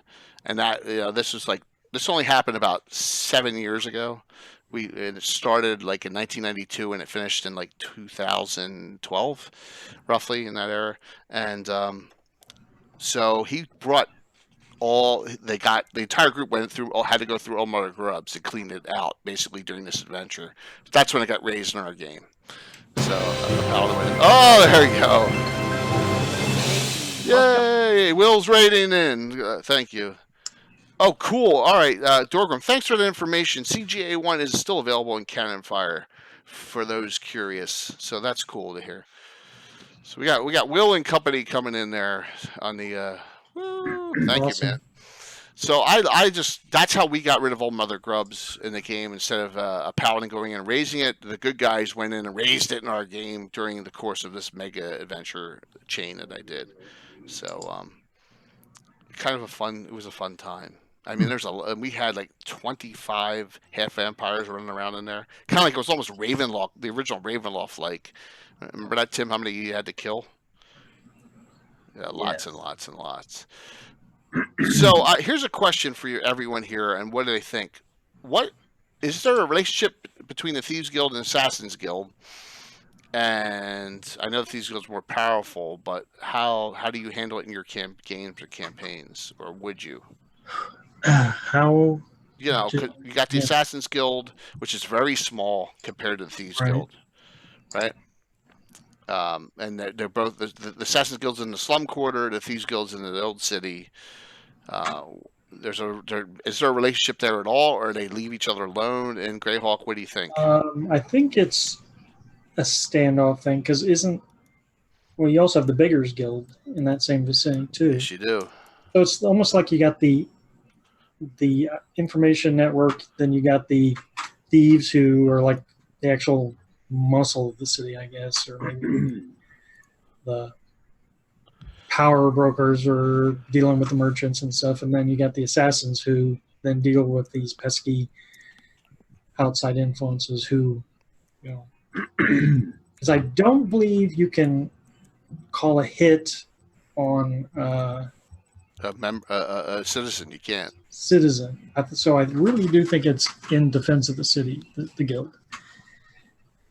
So yes, because Turin Deathstalker was actually lawful neutral of evil. I'm sorry, go ahead, Tim. Go ahead. They're basically government contractors, right? Yeah, it's or they they're on some government contracts, probably. Right, they're on the city council. Hey, Adam, thanks, man. Appreciate it.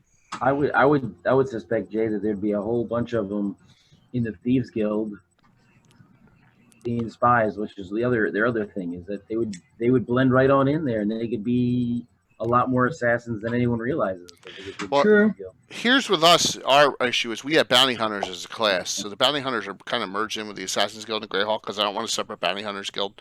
So, and there's a lot of, and the way we have it now, that guild of thieves is actually trying to assert power in Hardby with their Thieves Guild.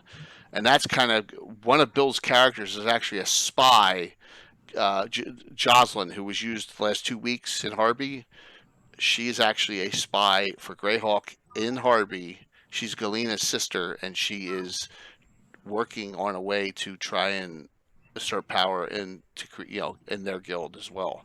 So there's a little bit of fighting going on between thieves guilds, between cities for us. So kind of a little neat twist. And this is a great thing when you got great players that come up with these ideas. You just run with it, So as opposed to Yeah, for me, it's been the Assassin's Guild have been just like a lot of terrorist movements and others. You compartmentalize your organization, so it's the highest echelons of the Thieves Guild. They have the Assassin's Guild as a parallel organization, so they can strike unofficially, and also if some enemy comes after the Thieves Guild, they can use the Assassin's Guild to knock them out, so to speak, and they can kind of use them in parallel. It's a secret weapon, meaning if they get a renegade thief going off and start a parallel organization, they have a secret weapon they can punch someone with and come in and take out resources with, and something that the other members of the city council and don't know about, so to speak.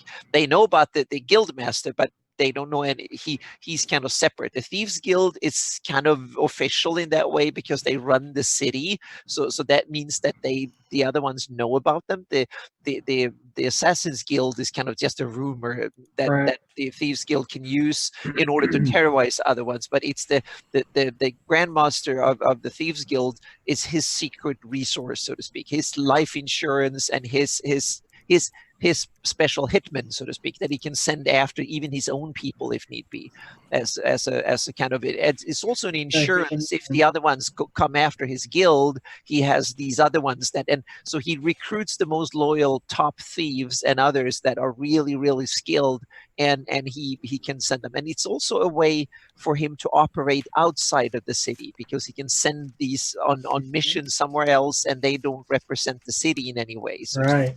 So it's a way for him to have a secret foreign policy and a backup plan and something that he can maneuver with in the secret, so to speak. That's how I played with the Assassin's Guild. It's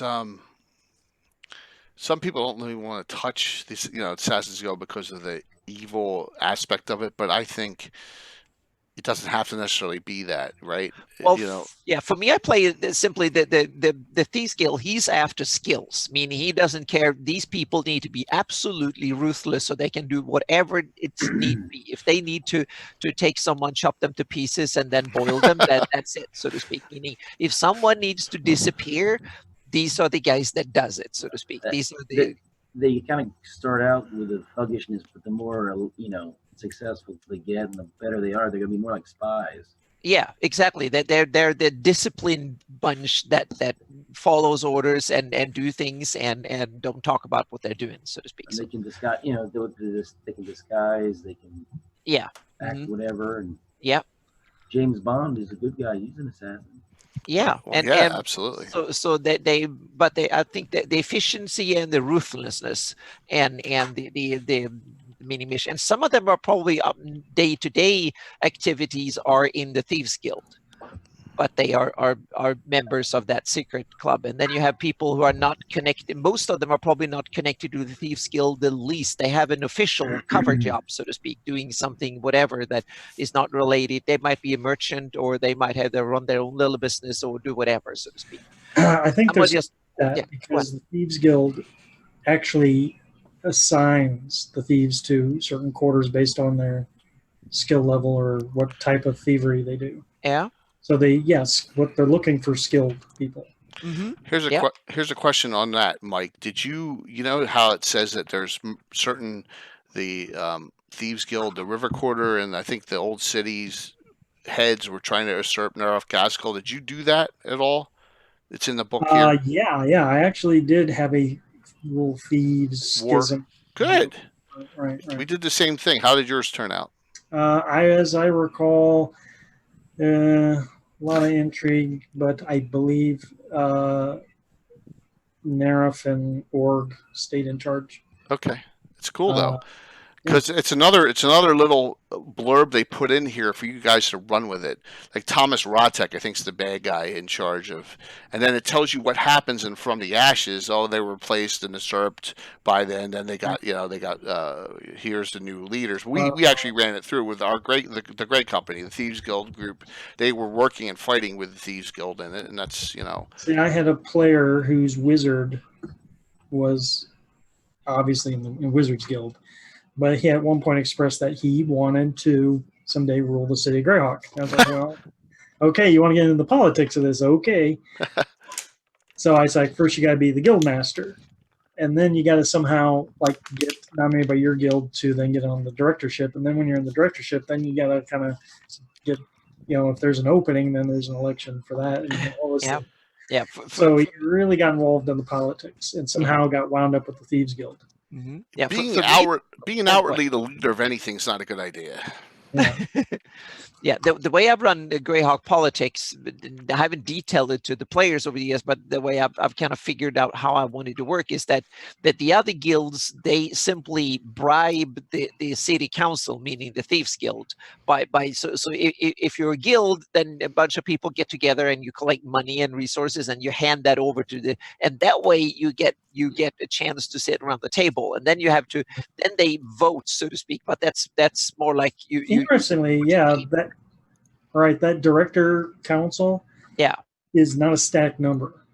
Exactly. It's goes up and simply down. If you're powerful enough in the city, so you can gather some like the wizards, for instance, they can gather enough power, so they might even be so powerful they don't have to pay that much, but so they get it's you can either pay your way in, or you can be such a force that the Thieves Guild have to kind of manage you somehow, so it's better to keep the enemies close, so then they give you a seat at the table and they can expand it or they can kill you off as needed, so to speak. So the city council is kind of malleable depending on someone like merchants. Some merchant house want to sit there and they can pay a lot of money, so they get it. You basically pay. It's a bit like a board of a big corporation. If you own enough shares and pay enough money, you get a seat at the table, or you can challenge them, so to speak. So it's. So it's very, I see it as very bribable, meaning it's you force your way in either through money or connections or simply bully your way in. Yeah. And then the Assassin's Guild kills you if you bully too much. I was looking around for this. As you can see, my From the Ashes book is like one of them. Both of them are falling apart. Social changes in Greyhawk. Yeah, I think there was a lot of strong arm tactics went during that time during From the Ashes. A lot of things happened, and that's exactly what Anna's talking about there. So, which is there's more than one way to get to the end game, right? Subterfuge or hardcore just brute force.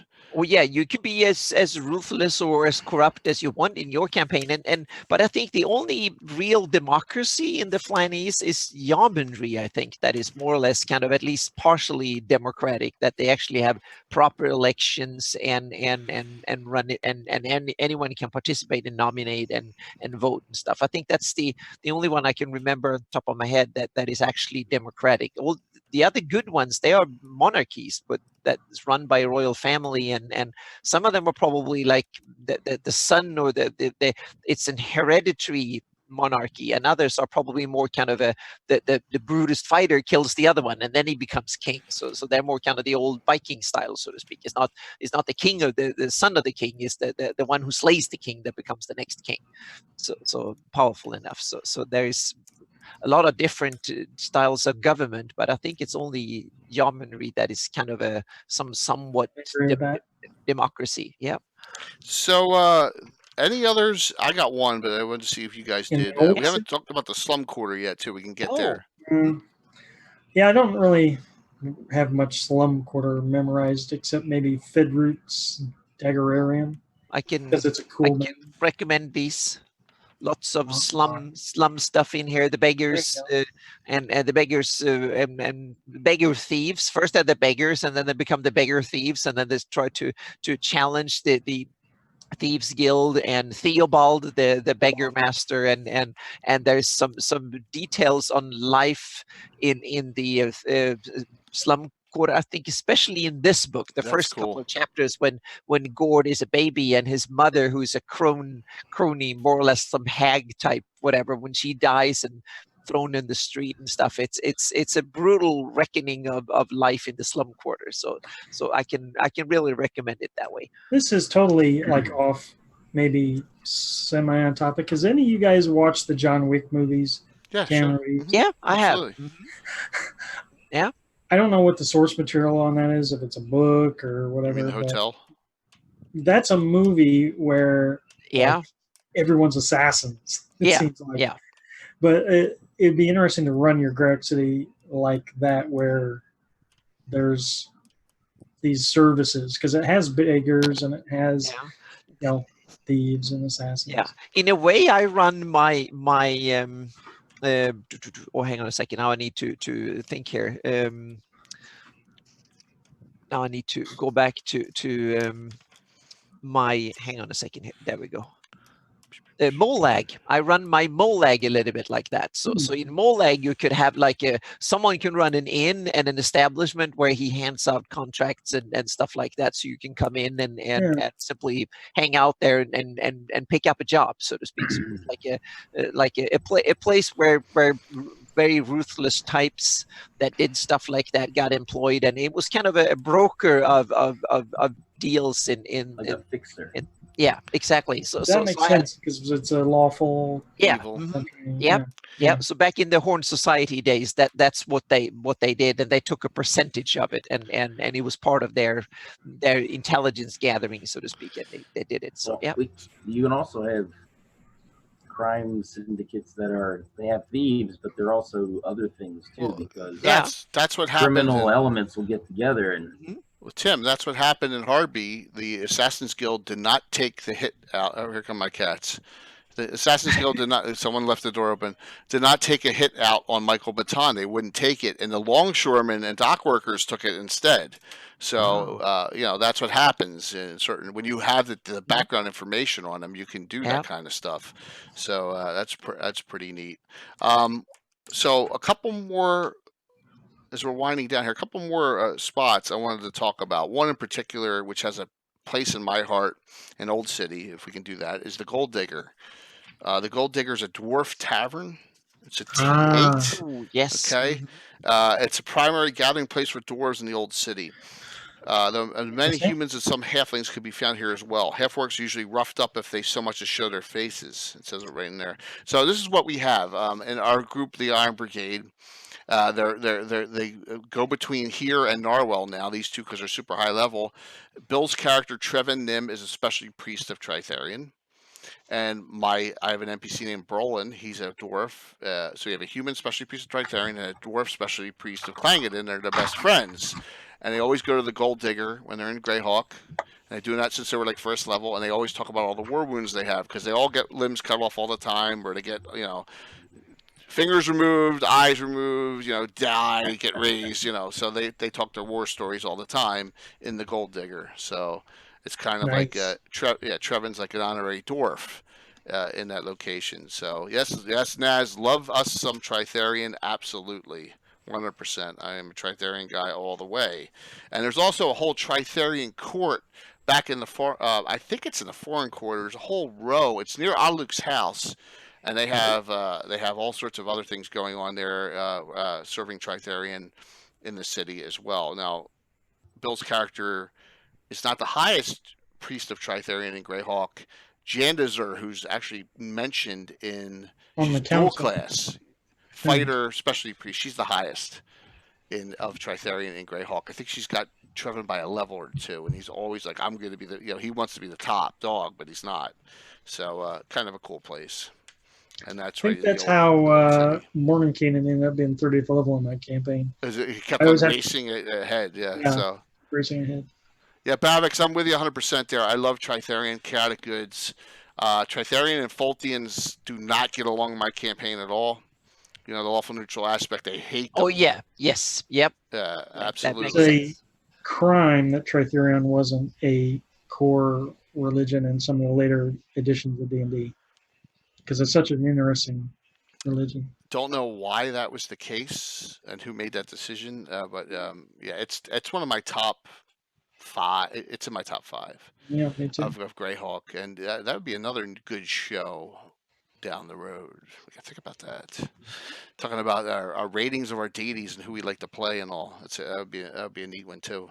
Any other places of interest in the city that you have? While we're talking about religions, I mentioned the Chapel of Ola Damara in, I don't know if it's Old City or the slum side, but my friends used to party a lot with the Ola Damarans, I think it's in the old in city. Thieves Quarter. Yeah, it's in Yeah. Thieves Quarter's old city. Yeah. T10, Chapel of Oldemar. This is a lively center for worship for the deity of social gaiety, music, good fellowship, and drinking. Passers-by are welcomed every God's Day to the celebrations here. Sounds like a free-for-all party, huh? Oh yeah, yeah. It's like I said, the there's a party, the Olodumare are usually involved. So cool. And it's really cool how we see how we each gravitated to a little different things in each game, which is neat. Yep. So, and we had a nemesis outside of the city. Our nemesis early on, before we went big scale, was Tim's group, the Mongrels of the Putrid Tongue. They were in the Cairn Hills, and all the orcs breeding with all their crossbreeds of all different sorts of things. And Tim, how's that tongue tool coming? Coming along very nicely. Where did you have it there? I can get it. It's not done. It's not painted yet. Oh, jeez. All right. It's not painted yet. I got to paint it. Get it done, man, so everyone can see a real tongue tool. And it'll be unleashed on my night. Oh, so during your stream in October. Oh my gosh, great. It'll be a prop that will be used on. No, it won't be used on anybody. I wouldn't doubt. No, just kidding. No. Yeah, Tim is. It's plastic. It's not anything. But it's a cool idea. It's a. That goes back to the early days again of Tim with some great ideas, and that's one of my all-time favorites. I had some pretty notable assassins too that were like. Yes, you did. Yes, you did. Like Katarva. The Silver Death. Do you remember that? Silver Death. Yeah. Mhm. So when the Silver Death would kill somebody, they would sprinkle some ground down powdered silver. It was a calling card, because if you're really a good one, you're gonna leave a calling card. Or you need to send a signal so that people know why you were killed or who had you killed, or it wasn't just some random thing. So Naz, I got to give you a no, just no on that, because that you don't give Tim many good ideas. Yeah. Yeah. No. So I wanted to bring up something. If you see a picture in the lower right hand corner, I want to give credit for this. If you can see, this picture is beautiful. This is actually a graphic image of. I'm gonna have to stop this here, or it's gonna go. It's gonna. One sec. I want to give because I'm utilizing this, so I really want to give full credit to someone here. Well, give me 1 second here. There it is. I should keep it there. Okay, so this is off. If you guys go to DeviantArt, I suggest this site. This is by Dungeon Meister, Meister. I used his Helga and Althea. He's a French gentleman. They have a long-running campaign in almost 30 years. So this picture from left to right is Jalarzi, far left. Then a picture of a character, a PC in their campaign, Laura Lee. She's an elven mage thief, I believe. Then Anna's character she played in ours, Mariel's next. Yeah. And then Otto is last. Oh, that's Otto. That's Otto. I mean, beautifully done. So this was the one that it didn't have as many PCs in it, so I had actual canon characters in it, and I wanted to share this in our discussion too as we went through. It's just a fantastic. Like I said, he allows me to use any of his picks that he has, anything he has on there to put into our discussions at any time. So I wanted to share this with everyone. I like the costumes.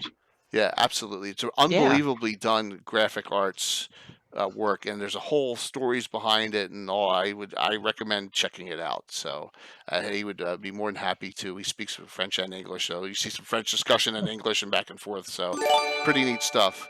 Oh, thank you so very much for that. So let me get this re-scrolling here on these picks, but neat things. I mean, you can always find. It's amazing what you come across.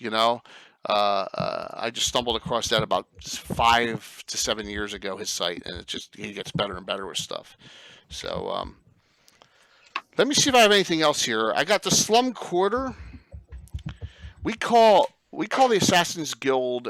What is the storefront for all of our Assassin's Guilds, no matter what city it's in, Tim? Pete and John. No. I don't know. The Rope Makers. Rope. Right. The rope Rope makers. makers. It's always a rope maker establishment in ours. So we have S5 is Pete and actually a John's rope rope maker maker. for the Assassin's Guild Hall. What's that? It could be Pete and John's rope making. Yeah, well, Pete and John are not assassins. Pete, Well, I know. I did mention in the chat that back in the day, if you were a generic ale house, it would be Pete and John's Ale House, or Pete and John's Tavern, or Pete and yes. John's. So he made characters up finally.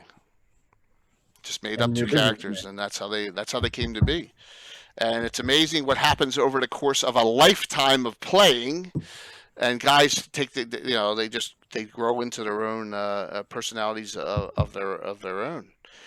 We didn't really talk this much about this. I know we're getting close to time here. We need to do some announcements, but the beggars need to be mentioned a little bit more, because the beggars are kind of a cool entity. They have their own beggars can't in Greyhawk, right? And they really got shot down, as Anna puts in the. I'm glad to see that that happens in the books. Anna, is that correct? They detail that. Yeah, I think so. That's really cool.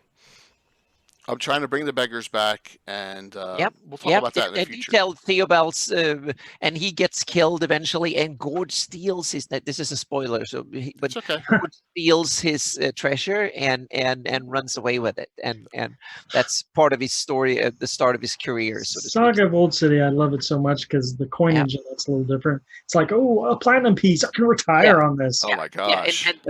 That's really cool. And so you have the bronze seas, the iron drabs, and the bronze seas, and the electrum, and it's super cool. We will be doing. He drops. Bayvix, you're right. He drops the chest on its head, so to speak, and then he comes back and grabs it later. Come back and get the it's that's actually a good story that Gary, that was a great story that Gary came up with, that Gary wrote. And that is detailed right in the. There's a good story about that right in these books, right in the. Exactly. First in Saga of Old City is the first. Read this one first and go through it, and then you can either you can read this one after, or you can go back, and if you want to have even more backstories behind these, you read this one. But then you get a whole bunch of other stuff in it that. So it's kind of interesting. So these two are kind of parallel books. That here he goes deep into a whole bunch of multiverse, whatever, because Gord seems to be tied in so many things that is not mentioned in this book. But so there's so many cool things that is added, dimensions that are added to Gord's stories in this book. Plus, there is a whole bunch of it that is played out in the city. Beautiful. Yep. So look at that. We're almost to 9:30 at 2 hours. We haven't even done announcements yet. I told you, time flies when you're having a blast, right? But here's oh gosh, cat's opened the door again. Unbelievable. I want to mention something that Alan Groh has asked us to do, and this is for a good cause. So I'm going to pop this up real quick. All right, this is okay. All right, this is a fundraiser fanzine to help James D. Kramer. It's by Guy Fullerton, and it's on DriveThruRPG. I think it's $13. You get a ton of content, and it's a fundraiser. I know Alan will mention this. He's coming on Sunday night on our DM's roundtable discussion, our fourth one we've ever had this Sunday, 7:30. That'll be on our Gabbin 63. So I just wanted to pop this up here. I've already downloaded it in DriveThruRPG. I didn't have time because it only Andy, right? He talked about this today, right? That's how quick it was. Yeah, I think it was like a few hours ago. Yeah, so I told him I'd mention this. It's all Ostrich material, which is great, old school, right? It's for us. So, but it's a ton of content. They're going to keep on adding to it. And the great thing with DriveThruRPG is once it gets updated, you re-download it for free. So I think it was $13. It's a good cause on that. So all right, let's go around the table here. Mike, what's going on in your world?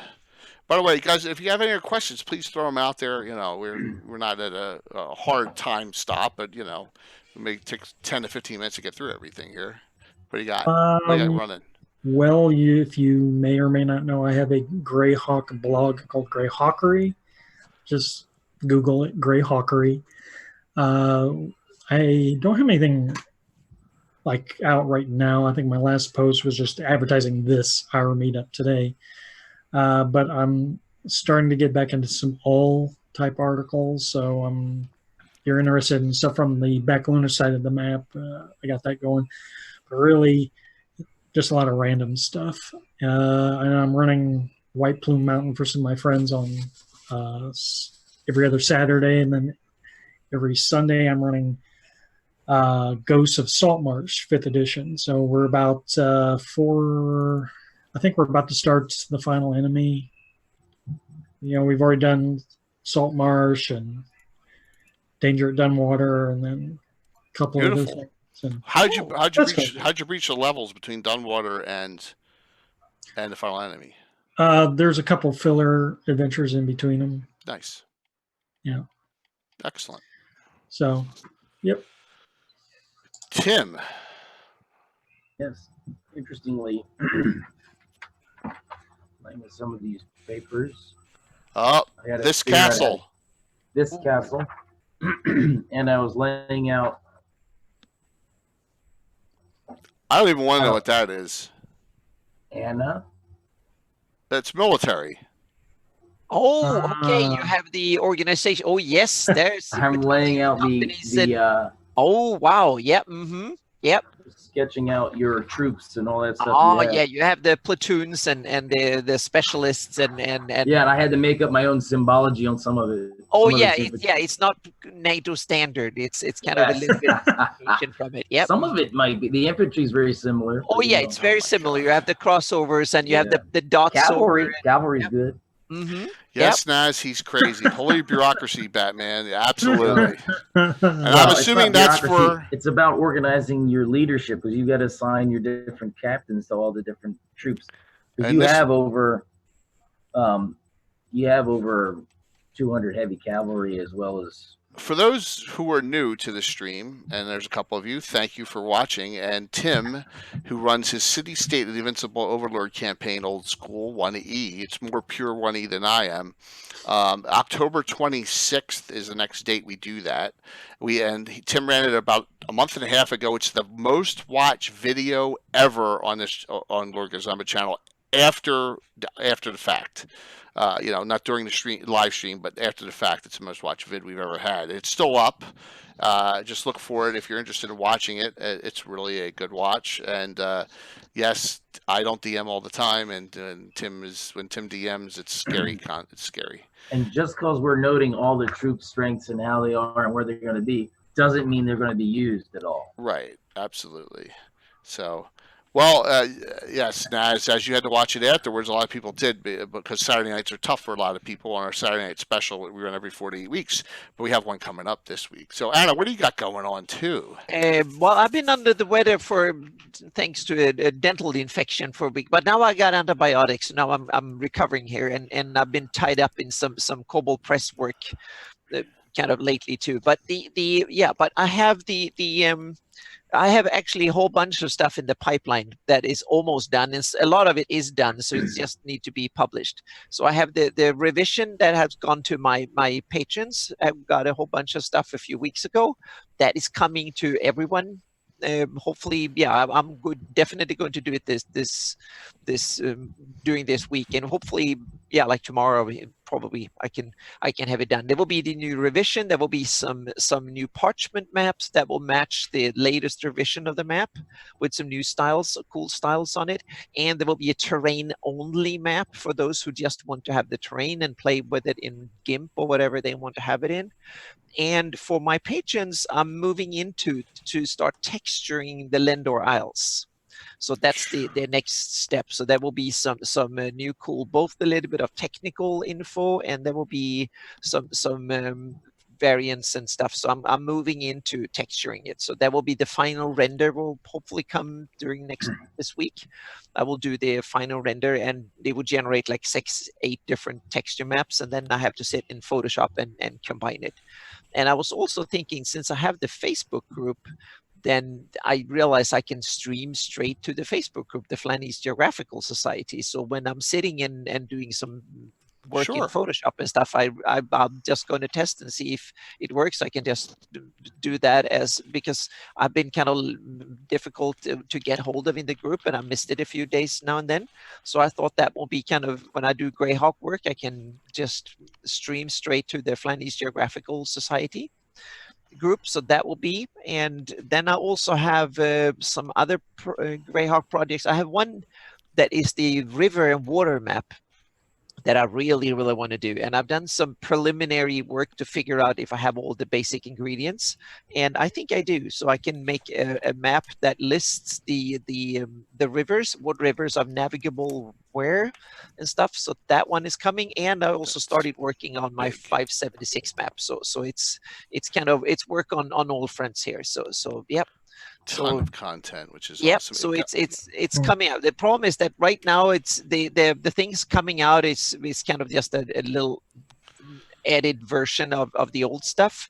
So the new stuff is coming later this year, but hopefully within a few weeks I will have basically working full time on Greyhawk. There've been some cock-ups a little bit in my commission work because we had to go back and forth a little bit, so that has taken a little bit of time from my Greyhawk mapping, but it's getting there. So I'm getting more and more time to it, so it's getting there. And I know I say this all the time, it's the best $5 a month you ever spend. Patreoniana, come on, $5 a month, and you get all the content right off the bat, and you can vote on things. It's well worth it, and I know a lot of my group are members, and you know, we try and we get our money's worth. We do, and I appreciate it, Anna. Yeah, and it gives me the chance to work on this because I work like half time on doing Greyhawk stuff. So and I hope that I can do even more on it in the future. So now when we talk about the city, that's something that has been in my sight for years, but now I'm starting to feel like I have all the skills and the necessary tools and stuff to do it. So I think it probably a couple of more years in the future, but when I reach like 300 patrons, definitely then it will be, and I can say when I reach 300, I'm going to start doing real serious research on it and start spending a day a week to do research. And when I get to 400, I will definitely start mapping the city. Yeah, because then I will have the resources both in time and money, because I need the help of some other experts in buildings and stuff like that too. So it's coming. So I hope I can start doing that within a couple of years and start doing a version that will come with the terrain, the surrounding area too. So yep. Then Naz just became a citizen of the Free City of Altamira. Yay! It's in test, yes, with all those points. So, guys, what that does, if you're not a VIP, it gives you VIP status for a week. But you guys, everyone who's doing it is VIPs already. But I'll in the test, that's what they said. Put one of those in that's not a regular one in there, and that's what I did. So, yes. I think that's the third citizen we've had behind Brian and Gaetano. One of the most highly coveted. Yes, exactly. Highly coveted. Highly. And I always look forward to all that stuff. And we got this week is chock full of content.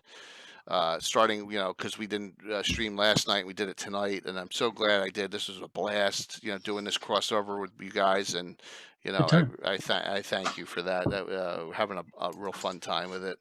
And got a lot of good content out there. So Thursday night we start it's a one-night adventure, homebrew in our campaign. It's out of Altamira. It's called The New God. ... Okay. So there's more of a title, but if I put the rest of the title down, my guys will know what it's all about. So there is a high-end establishment in Altamira, Vinyamar Gardens. It's run by one of Walt's mega old-school Monty Hall characters. Pete Moss is his name. He's an archer ranger, super high level. And there's a super momentous announcement going to happen, and everyone in Who's in Altamira is going to be there. And that's where the adventure starts. And it's a one-nighter, so it's going to be like 50% role play, 50% action. So pretty neat. I got some things going on. A lot of it's long-term planning again. A lot of rumors going on, things like that.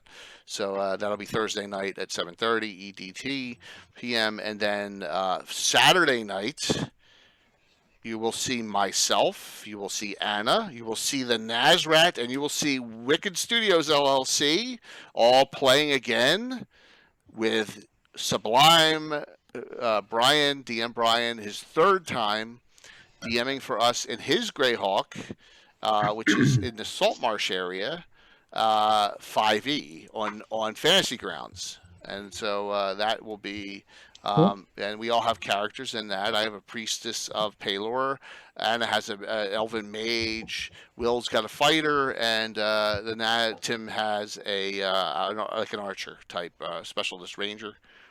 So I'm looking forward to doing that on Saturday night 8 p.m. and that on our The Saturday British night special. What's that? The British Tim. Yeah, yes, the British Tim, because yours will be next month. Sunday night is our DM's Say Tim. Every roundtable. time you say the name, I'm like, what? Yes. Sunday night's our DM's roundtable, and we're gonna have. It looks like we're gonna have Alan. We're gonna have Carlos. We're gonna have Ann from Nightheart Gaming. Prayers Rejects. All have never done one. A DM roundtable where we talk about different topics as a dungeon master. It's a great discussion, and this will be the fourth one we've done. I usually try and do it every 15 to 20 episodes. So now you always run late, and then Anna and Will are always—they're like the regulars on there, and Tim hops in a lot too when he's able to, and Brian as well if they can. Sometimes Mark, we'll see. And that's Sunday, and then Monday's Mark's game. He's in the Cron Hills and Lort Mills. Old Flames Burn the Hottest. So he's got he's got an interesting one going on there. So we got like 5 streams and coming up. It's crazy stuff because normally we're like two and a half streams every week, but we got a lot going on. So I'm excited. It's go great start off of a great week. I got a boatload of travel to do work wise next 2 days. So anyone else have anything online? If you do, please hop on. But thank you all, everyone. This was a great one. I'm so happy this crossover. You guys think it go well? This crossover? Oh yeah, time flew right by. Yeah, this was fantastic. Thank you so much. Oh no, it was a great idea. It was just it yeah. just came together, and we'll see what happens in the future. Thanks, Babix. Thanks, Dorgrim. We had a whole bunch of new people on. Got a couple followers, and thanks for the raid, Will. Really appreciate it, and. As usual. Oh, Babix, thanks, man. I feel like I'm the high school student amongst people with masters in Greyhawk history. Yes, Greyhawk geography. Well, that wasn't your cup of tea. You are a city-state. You are a Judges Guild guy, Babix. Thank you so very much for that follow. You are a Judges Guild guy, which I respect. I'm imagining there's more similarities between any urban environment than. Yeah, and you're a city-state Invincible Overlord guy, which you got to respect that. What I had. That's what we had back then, and that's the cool thing. And I love playing in a separate setting, man. It's great. It's so different, and yeah. That's why I say I'm like a high schooler Greyhawk level. Oh, you did the new maps for the Wireless box set? Oh, cool, man. That's Tim uses the old Wireless. Go check that vid out because I have a scroller with all his old content at the very beginning of it. It shows all the maps and all the things that we have set for that. Babix, on that. It's probably back a month and a half now in our vids. It's a homegrown world with stolen bits and pieces put in it. Yeah, it's wonderful. It was a great game. And I'm looking forward to that in October. That'll be our Saturday night special we have in October. So, guys, what a great night. Thanks. We'll see you all in 3 days for the new God. I know. I'm all for. I guarantee you that I'm going to have 2 of my players I guarantee you the far end of the table where they don't get shown. You know who I'm talking about. I'll be like, complain, but that who cares? So, thank you all. We'll see you. Let's hit up our Miniature Building Authority sponsor here. Stick on the Zoom, whoever can. See you soon. We always talk over the ads too, anyway. So. Yep. Hey, Sprocket, you were quiet tonight, but thanks for hopping on, man. Yeah. Yes. I've been sitting way too long. I know that feeling, man. I know that feeling. But, I almost shut down Zoom. Oh, jeez, hit the wrong button. So, Miniature Bowling Authority, great sponsor. Oh, by the way, guys, big giveaway on Thursday. At least 2 pocket compendiums for Stratagem for subs and 1 for followers. And that'll be on Thursdays at the end of Thursday's stream. Okay, it'll be via our other sponsor Stratagem. I should have put up a pic of that, but I forgot. Oh well. All those giveaways are great, Jay, but what about me? What about what I want? What about my needs? Well, you don't get anything. Close players are not eligible. I know. Close players and family followers and friends are not eligible. So I need to make an anonymous. Give this stuff away Yes. to our Same Loyal. here. I need to do the anonymous too. But loyal subs. I do have a Mac nerd question. I mean, I'm a nerd, the military nerd. Is it possible to actually have it show like a topographic map? Yes, not the current Flanaess. I don't great have night, the everyone. technology, but when the future maps will have that. Yes. Oh, I forgot. How do I show?